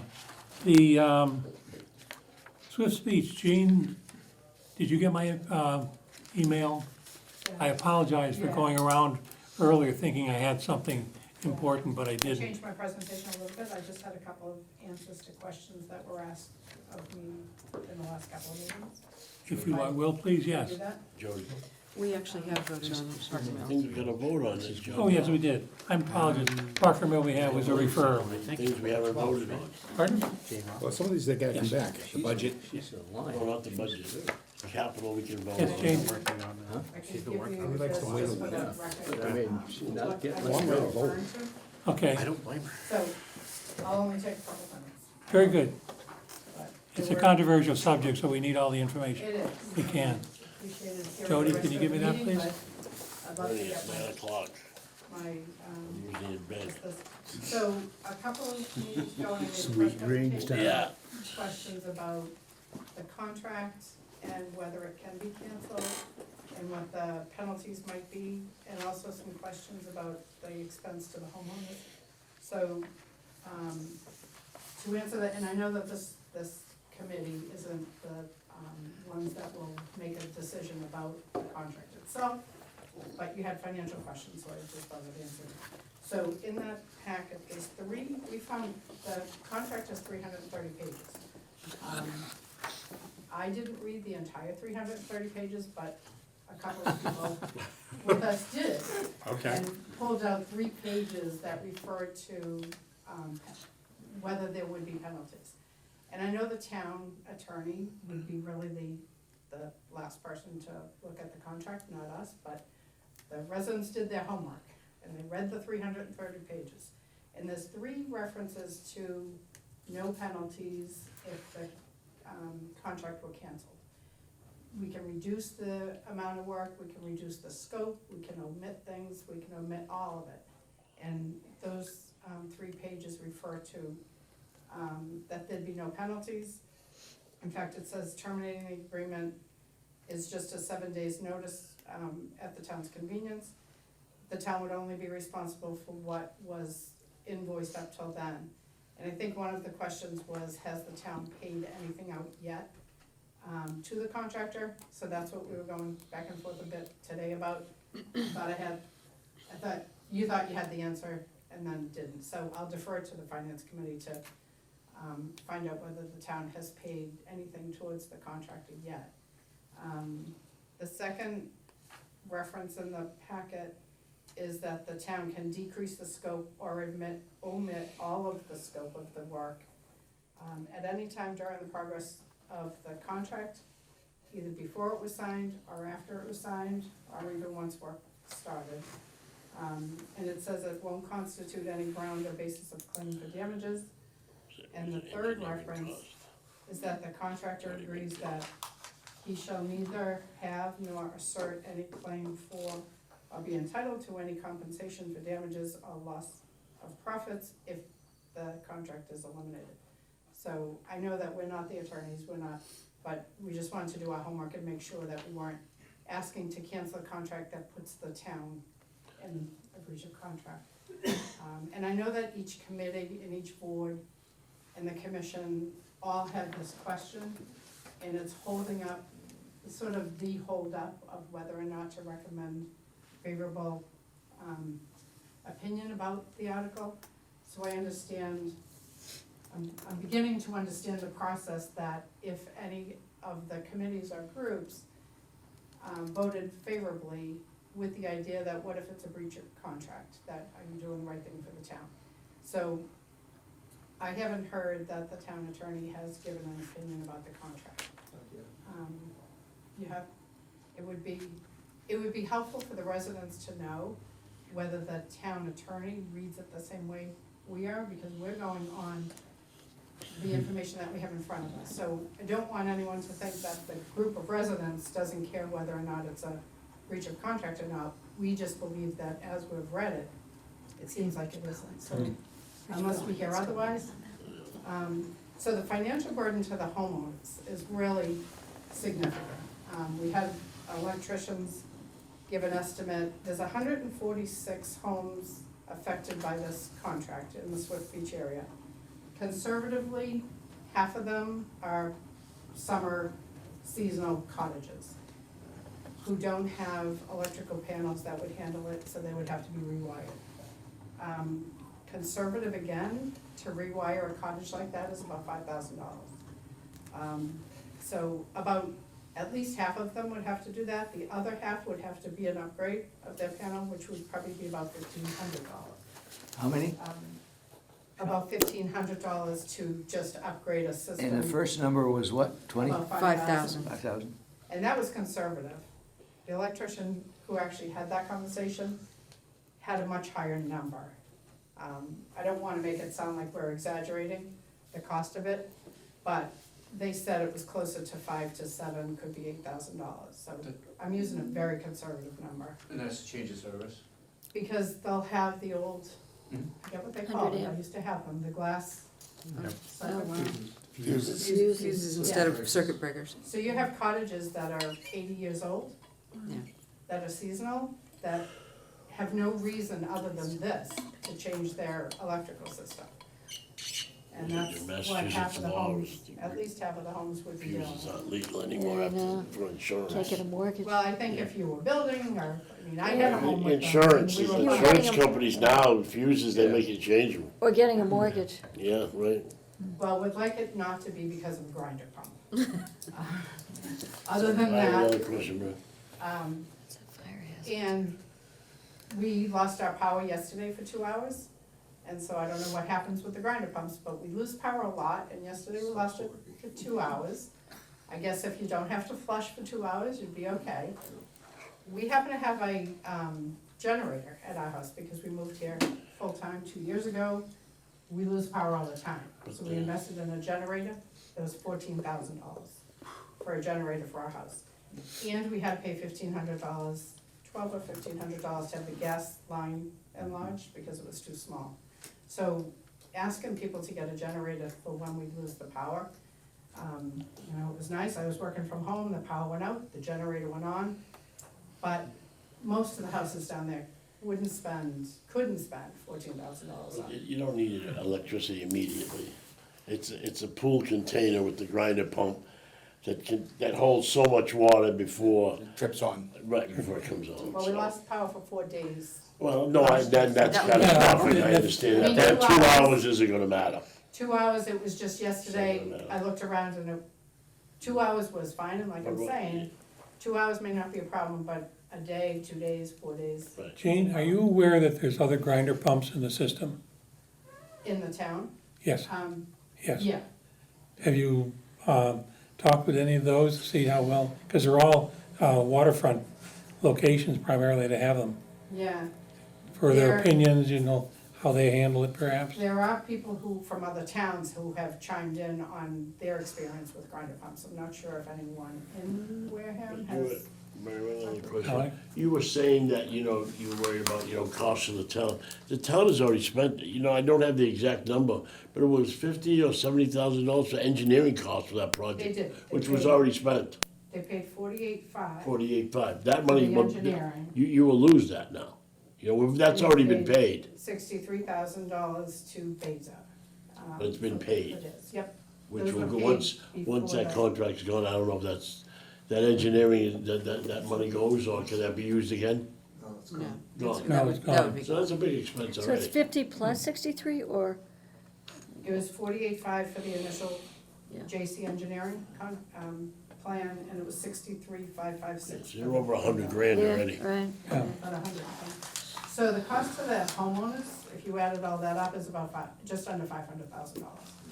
So I think if the town would be asked to put up $500,000 for a project like that, it would come to a major meeting and discussion First, and. before we go any further, I'll have to ask two of our members, who I'm certain are gnashing at the bit to go forward, to remain moot in the situation, especially relevant to the first subject matter as to the contract and how it's interpreted. I'm not gonna offer an opinion. I'm not licensed in Massachusetts, No, well, and I have not it's seen. really, It's- it's you- really for town council to. Yes, it is. That's certainly right. It's not our for role. any of us to weigh in. Yeah. And we know that, and we understand from the meeting last night that Not really, there wasn't an opinion given, and it made us realize that we have looked at this, but we understand maybe why there hasn't been a favorable opinion from the boards and the commissions and the committees. Because I understand that if you were to decide, or the select board last night voted to recommend moving this forward, and there were penalties, that you'd be voting that a breach of contract. And so we understand that, but it's just a bit frustrating not to get an opinion from town council. We're gonna bring this to town meeting, assuming that all these references to no penalties and no breach of contract exist, unless we knew otherwise. So that's all we can go by, is what we Right. read. Yeah, And so we're just asking that each of the committees, each of the boards, don't presume that there are penalties, that the contract is gonna sue, and maybe the town council can have an opinion about whether that's the case. indeed. There's a lot of issues that haven't been answered that we as a finance committee really shouldn't get involved in, with all due respect Right. to the effort you've put in. But I think we referred town meeting, it has to go before town meeting, Yeah. and they'll act on council's advice, whether or not they like his advice. They have the right to disagree with council also. Right, so I guess I don't want the committee's deference to not having an opinion seem like they're not supportive of our group. We're trying to work all together. It seems sometimes like it's not supportive, but I understand, and I believe most of us understand that it's a legal contract issue that is tough for you to. Yeah, it comes up now to the level of those who signed the contract. Yeah. Jody? I just hope that the number of people who sound supportive in all of these committees and all of these boards doesn't go up against the one or two people who for some reason might have their feet in the sand of this project's gonna go forward no matter what. Because it would be great if the best outcome for the residents in the town is what we were working towards, and not just, we signed a contract, we're moving forward with it, and that's the way it is. The people are more important. Thank you. And I heard all that was said tonight about equipment getting rusty and old, and boats getting rusty and old, and the students are the crux of the town, and I was glad to hear that with the school committee, and the residents are the crux of the town. People wanna move into this town. I happen to know somebody who bought property in Swift Beach less than a year ago, And as soon as he heard that the grinder pumps were, it was investment property, he bought a couple of cottages, he was gonna rent them out, sold them. And he told me last week, when he realized that I was involved with this, he just didn't wanna get involved with all that. So the cost of the value of people's properties will have an effect on whether this, whether it's perception or reality. Sometimes it's Perception. important. So the people of the town are important, and they're bringing their children up and educating them in the school system, so you want people to move here. Thank you, Jane. Thank you for listening. Tom has a question. Yes, oh, Jody's been asking. Go ahead, Tom, I'll let you. Mrs. Welch, you have done a wonderful job, and the group that you brought in here also, I was very impressed with. Thank you. So what I would do is get them together and tell them, each of them, to get a cleaning, a plastic cleaning bottle of like All or something like that, fill it with water and put it in their toilet tanks. And that will reduce the amount of water you're gonna use. It will reduce the load that we've got going to the plant. We only have a problem in September and August. So that shows you are in good interest of preserving the sewage treatment plant and making it work better. How we gonna know they do that? Well, no, I'm just saying, you've got the group together. Maintenance department's gonna walk around Swiss Beach. And you reduce their cost of water. You just go get one of those white things. They were their own enemies too, because of the sump pumps ruined the lining. Yeah, I know. Do you wanna comment, Yeah, Jody? for another day. We're moving on here very Ruined the quickly. lining, the job they were doing. But 25 houses that don't even have, Okay, so I heard about the sump pumps, and from what I understand, there's a handful of houses with sump pumps. Right. And there is a test that the town can do without showing up at the house by Yes. putting some kind of colored gas in. You smoke the And it's like the scarlet letter, and if your house is, So they shut it But off that afterwards. can't be and put it done on back these in. lines. oh, I can't? No, because these lines have separations in them, which is why there's an infill from when the tide goes Okay. up and down. So trying to smoke the line is just gonna end up coming out in the middle of the line somewhere. figure out how to Okay, reduce the let's amount of move water. on There's a now. handful I promise to of be sump pumps quick. that we shouldn't be punished for a few people But who there have should sump be, pumps yeah. and somehow. Yeah. Yeah. Okay. I'll go into people's, Jody has the last word. Yeah, and I agree, not every house, using the numbers that came out of the meeting, 24 houses, you have sump pumps, out of 100 and Have whatever the the potential number for was. having sump Could, pumps. could have Potential. sump pumps, don't even They necessarily, might. because that's how many have basements. Right. yeah, But and they- not they all said- people with basements have sump pumps. Right. Well, the number they was given out was 24. Yeah. Right, And maximum. they pump an average of 80 gallons a minute. And I had some pump where I moved from, that I had an 1.5 inch pipe coming out of it. And I got a 3/4 inch garden hose coming out of the one down here. It's like, have the Okay. sump pumps, But Excuse me, it's still, my only point being, if I, using the 80 gallons for 24 homes, that's about 115,000 gallons an hour. That Okay. system. We're moving It has on. to be addressed, how we get there. I wish I had an answer. It's illegal. Okay, we, Yeah, so okay, we Right. find- excuse me, we set fines. we're very far afield as to what our objective is. So let us come back into the fold, and we'll move on. Thank you very much, Jane. Thank you, So thank we're you not for the gonna, we're not gonna information. have an answer to Maybe you learned some what things it's tonight costing about how I the learn town to works. stop this something contract every time before I the come. meeting. Okay, So Article do S I. eight, how do you wish to do? That's the opioid stabilization fund that we heard this evening. That, I'm gonna make a motion that we recommend, that's just moving money from one account to another. Second, Yeah. Absolutely. Motion's made and seconded. Any further discussion? There being none, will the clerk call the roll, please? Tom Hannon? Yes. Dominic? Yes. Julie? yep, Yes. Jerry? Yes. Tom? Yes. Jody? Myself, yes. Norma? Yes. Bernie? Yes. 900, motion passes. What number was that? That was S8? S eight. that's eight. That's eight. S9 is the earth removal engineering study. Move to recommend. Second. Motion's made and seconded. Any further discussion? There being none, will clerk call the roll, please? It's only 50 grand, but Tom? It's still money. Dom? I'm gonna abstain. Julie? Yes, Yep. Jerry? Tom? Myself, yes. Jody? Yes. Norma? Yes. Bernie? yes. 801. Motion passes. The next one we have is S13, which is Article 6, as is referred to. And Ken gave us the information about that. It's correcting spelling, references to symbols. I move we etc. recommend. Second. Go ahead. Motion's made and seconded. Any further You discussion? can do it all. There being none. Clerk call the roll, please. Tom? Yes. Dominic? Yes. Julie? Yep. Jerry? Yes. Tom? Yes.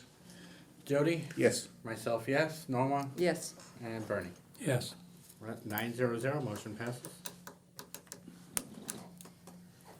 And S14 is the issue we were just discussing, I believe. That's what- No, the change funding, no, change the funding source, that's the 6 million? three articles that we 6 had, million. 2 million each, and we combined them into just 6. Am I correct? Let's change it Yeah. for the Retained source earnings. for the. Coming out of retained earnings. Retained earnings, WPCF. yes, Oh, no, Right. okay. No. yes, I move to because they're recommend. sitting around 12, Second. 11, 12 million. Motion's made and seconded, all those, any further discussion? There being none. Clerk call the roll, please. Tom Hannon? Dominic? Yes. Julie? Yes. Jerry? Yes. Tom? Yes. Yes. Jody? Myself, yes. Yes. Norma? And Bernie? And the S15 is the Wareham Village Reinvestment Subdistrict. Ken presented that also. Move to recommend. Second. Motion's made and seconded. Any Yes. further discussion? All those, clerk call the roll, please. Tom? Dom? Julie? Yes. Jerry? Yes. Tom? Yes. Jody, we already know yes. Myself, yes. Norma? Yes. Bernie? Yes. 900, motion passes. The S16 is the Cohasset Road Citizens Petition. We haven't I would heard yet. suggest we We move to refer. refer. She's, Yeah. well, she's coming next week. Next week? Okay, we'll Yeah. hold Right, off so on we'll that hold off on then. that. We'll give her the courtesy of hearing her report. Yes. Now, the Crazy. article for the sewer systems, we're not gonna have a straight answer before meeting at this point, it sounds like. No, and you could, it said, Why don't we move to refer to the floor? I was about to suggest that also. I move Wait, to Article which one? 20 to refer. And that would be Article Supposed to be Article 20. 20, yeah. Article 20 vote on And we haven't made we haven't voted on that yet either. No, we haven't, that's why I was saying, well, let's move to refer to the floor. We'll save the opinion for the members of the town. Can I talk? It's what we did last night. Yeah. Yeah. The town council has obviously been notified to look through the contract to see what the liabilities of the town are. I just don't see us having an answer of what it's gonna cost us before the town meeting. Yeah. We already know it's 100,000. Yeah, I was gonna say, you already know it's, we're gonna lose too much. Well, that's That's what we've already spent. Yeah. That's what we've already That's spent. gonna be disappear, it's gone. Right, Yeah, and we we don't- don't, Over we don't 100 know. grand, so I don't know, so what does it matter if we lose 200 or 100? We're gonna lose. Yeah. We're gonna lose Yeah, it. We're not gonna charge the, From my point of view, the way the situation was handled, it's good, it's lost money and it's good lost money. You think it's Yeah. good? Yes. My neighborhood was in the same position, only the dollars were a lot higher a few years ago, and we were able to stop it. I don't know what had been spent on engineering or what had been spent on anything, and I I didn't think care, it should go because it was gonna be $35,000 per house. Personal opinion is it was mishandled. Yes, Yeah. exactly. That's personal opinion, but for the sake of town Okay. meeting, we'll refer it to the floor. I have a motion, do I have a second? Second? Motion's made and seconded. Any further discussion? There being none, clerk call the roll, please. Tom? We voted to refer, right? To refer, Yes. Yes. Dom? No. Julie? Yes. Jerry? Yes. Tom? I'm gonna abstain because I, Jody? Yes.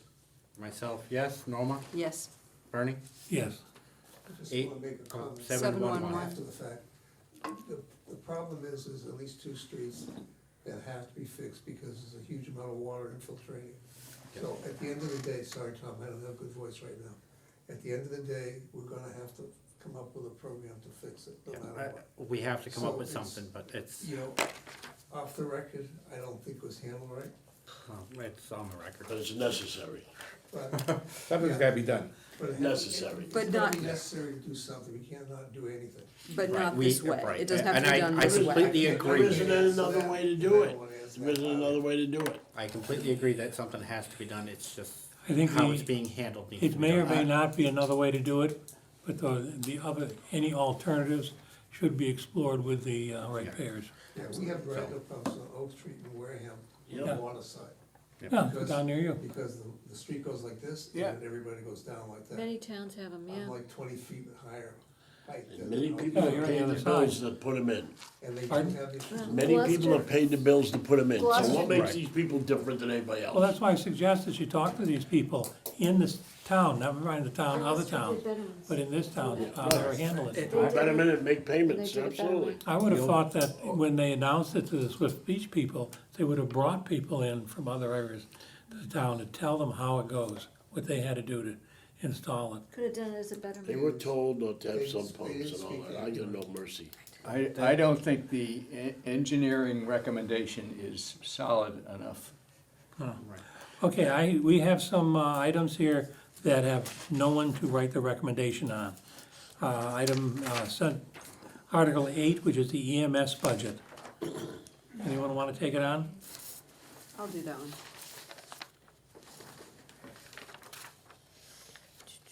If you have any questions, look in our old, Report. no, excuse me, I have it in, and Dave gave me the run totals. You don't have to do it, I've already done it, You've got it, okay. yeah. Just a couple more, I mean, to me, the roof is the roof. I mean, it has to be done, it's not an option, and I just assume That's- nothing's gonna change between now and whenever. So I'm gonna make a motion that, we recommend Article 18, Wareham Middle School Well, roof. that's not gonna be until the springtime, Oh, it's Article 18, It's all oh, right. it's already. the Wareham Middle School see roof it, yeah. replacement project, it was, selectmen voted no action, You know the reason? yes. Yeah, sure. I asked the school superintendent, how we're gonna pay for this. The answer was, I don't know, it's the town's problem. It pissed me off to no end, I don't care if the public is or not, and that's why I recommended no action. We knew how it was gonna get paid, they did, and when they came and told me it's the town's problem, I didn't like that at all. Yeah, that was like 2 weeks ago. They didn't have a way of paying for it tonight either, although the, No, they told you how they're gonna pay. forwarded, yeah, They know that we're gonna borrow the money. Yeah, that's what I they just said. don't think it's right to sit there and perpetuate the issue, it's the school versus the other town departments. The school department is a part of the town of Wareham. It's not a separate entity. and the difficulty too is with money we borrow, and it's about $77 per million goes on the tax rate. Or no, it's not, if we do an override, that would go on the tax rate, but in this case, multiply $77 per the million, and it goes on to the municipal side in debt services that we have to pay for.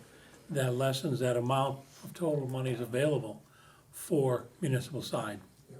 Because we pay the debt, we pay all their benefits and the like. In fact, the auditor just came out, I'll send it to you, I have it electronically. Costs a little over $60 million in FY '22 to support the school system, all in. Yeah.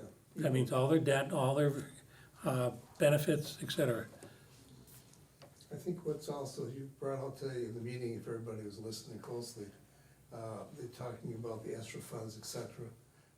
The school has spent money, put programs in effect, added staff, knowing that they had really no way to fund it long-term. So Grants. they have what we call a structural deficit, which could be over $3 million for the following year. They have 1.4 ESSER, and they got 1.5 with Chapter 70. And that And there's more money coming- presumes, There's more money coming this year from the state. yeah, that presumes the state is gonna do it year to year. So they got $3 million that they didn't have previous years and are not necessarily off our cherry sheet. As I said, there's 1.4 of ESSER and the 1.5 with Chapter 70. It's over and above what we anticipated. So they're running $3 million into the next fiscal year that will not exist in the following fiscal year. And we're Plus, gonna- they'll have the cost of living of another 1.4. Yes. The bottom line is, as a town, we have to find some way to make sure that the school system functions Because you have kids that have lost 3 years' worth of education. I don't care what anyone says. That's why I brought it up, I was frustrated. And they have no plan for that. They're not, I understand that, but as a town, we have to have a plan for it. I agree with you. I'm just saying that, I didn't hear a plan for that. If anybody remembers, I've been talking about that ESSA money since last Yeah. December. That, you know, you just can't put that in there all in 1 year and expect you're gonna make it up next year. I've, not getting all the way off this, I have no intentions of voting yes for the budget. Just because of the schools. I think the town side's done a wonderful job, but they're part of the budget. They're a department. What are you gonna do? Oh, I know nothing's gonna happen, I just want them to know I'm not happy. We have to run the schools, we have no choice but to. Yeah, I understand that, but they can go, you have to have a budget, I understand that.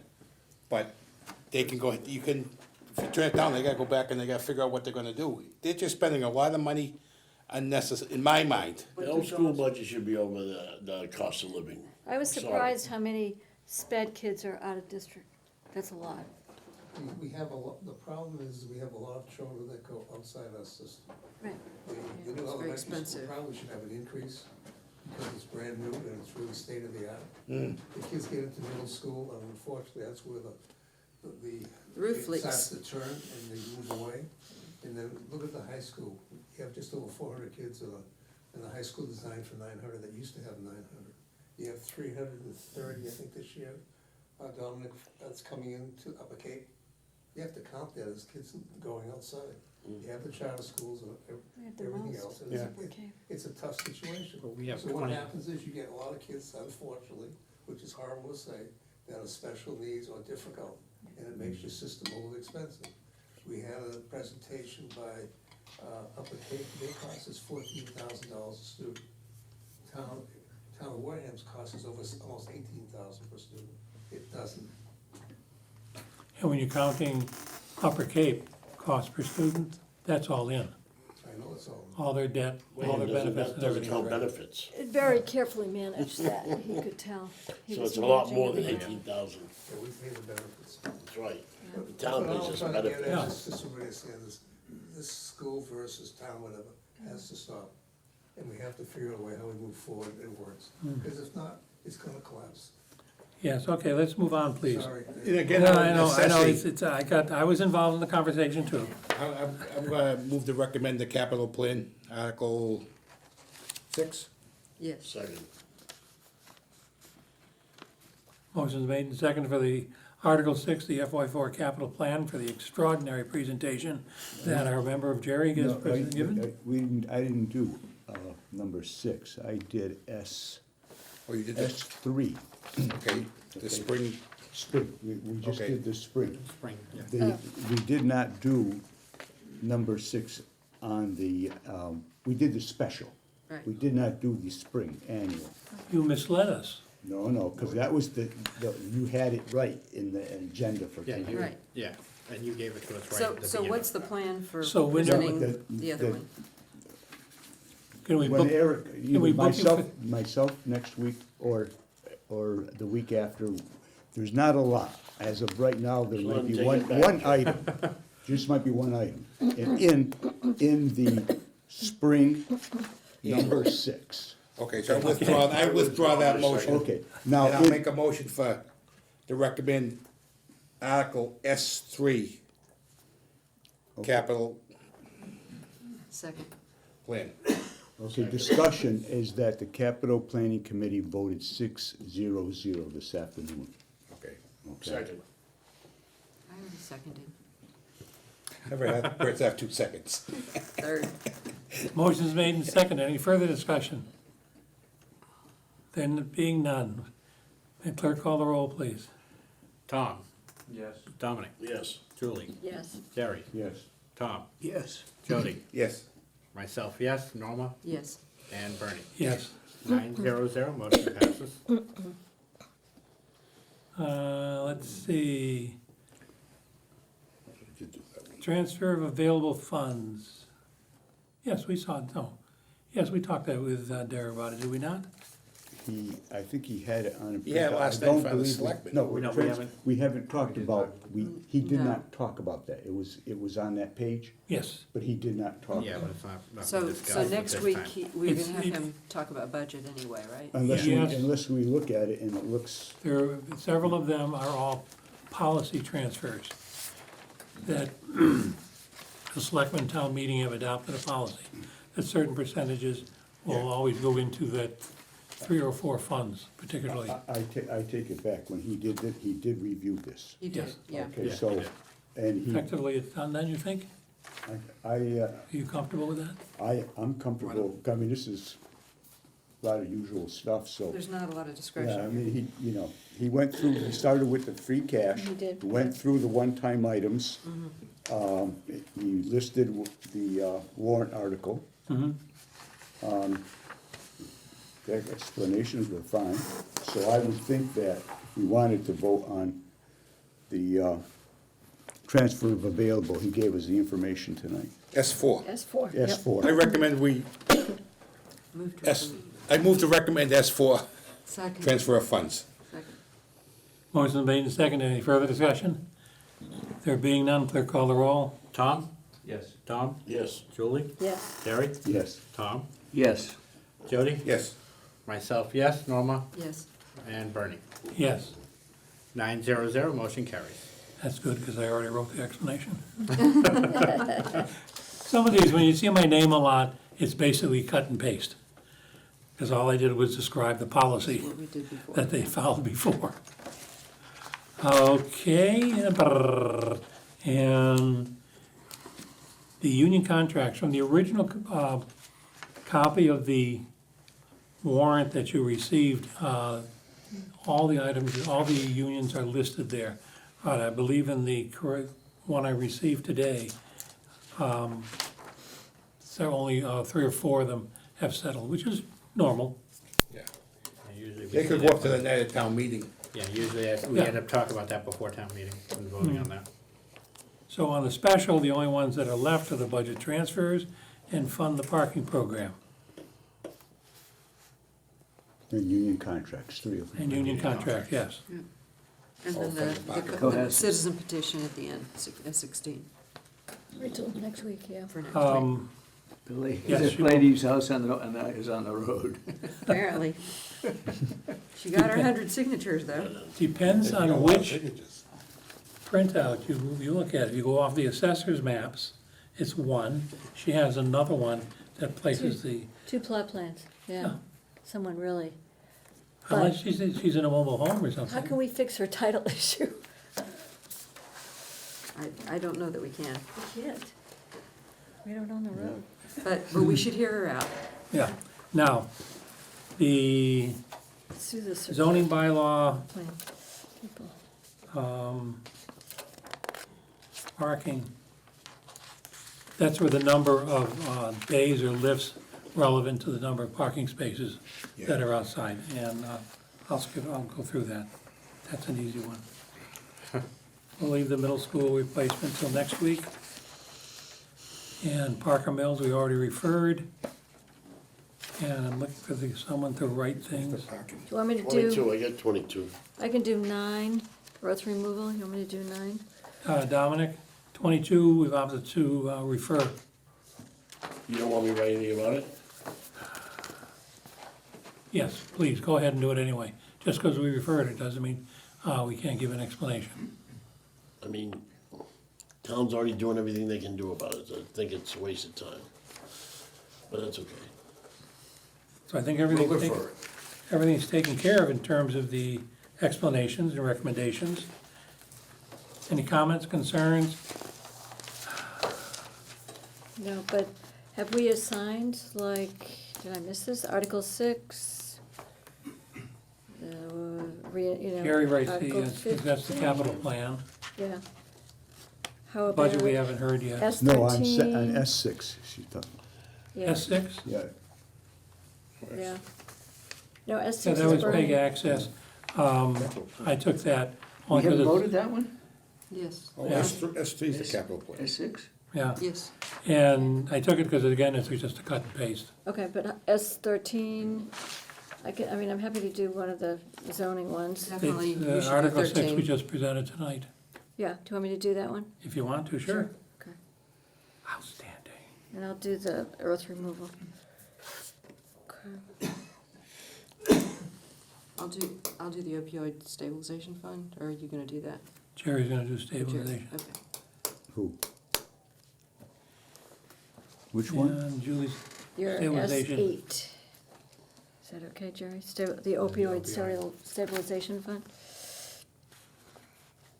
So Julie, you just said you're gonna do the earth removal Correct, and Article 6, S13. correct. Did you volunteer for a third one? Did I hear you? I do S15 if you, That's probably a I'm good working idea. on all of them anyway. She knows more about it than any of the rest of us. Yeah. You got it. Glad you're a willing volunteer. Isn't volunteerism She can do this great? stuff in her sleep. Okay, that's great. And when is our deadline? April 3rd, which we will not have voted on everything by April 3rd. I think, That's Monday.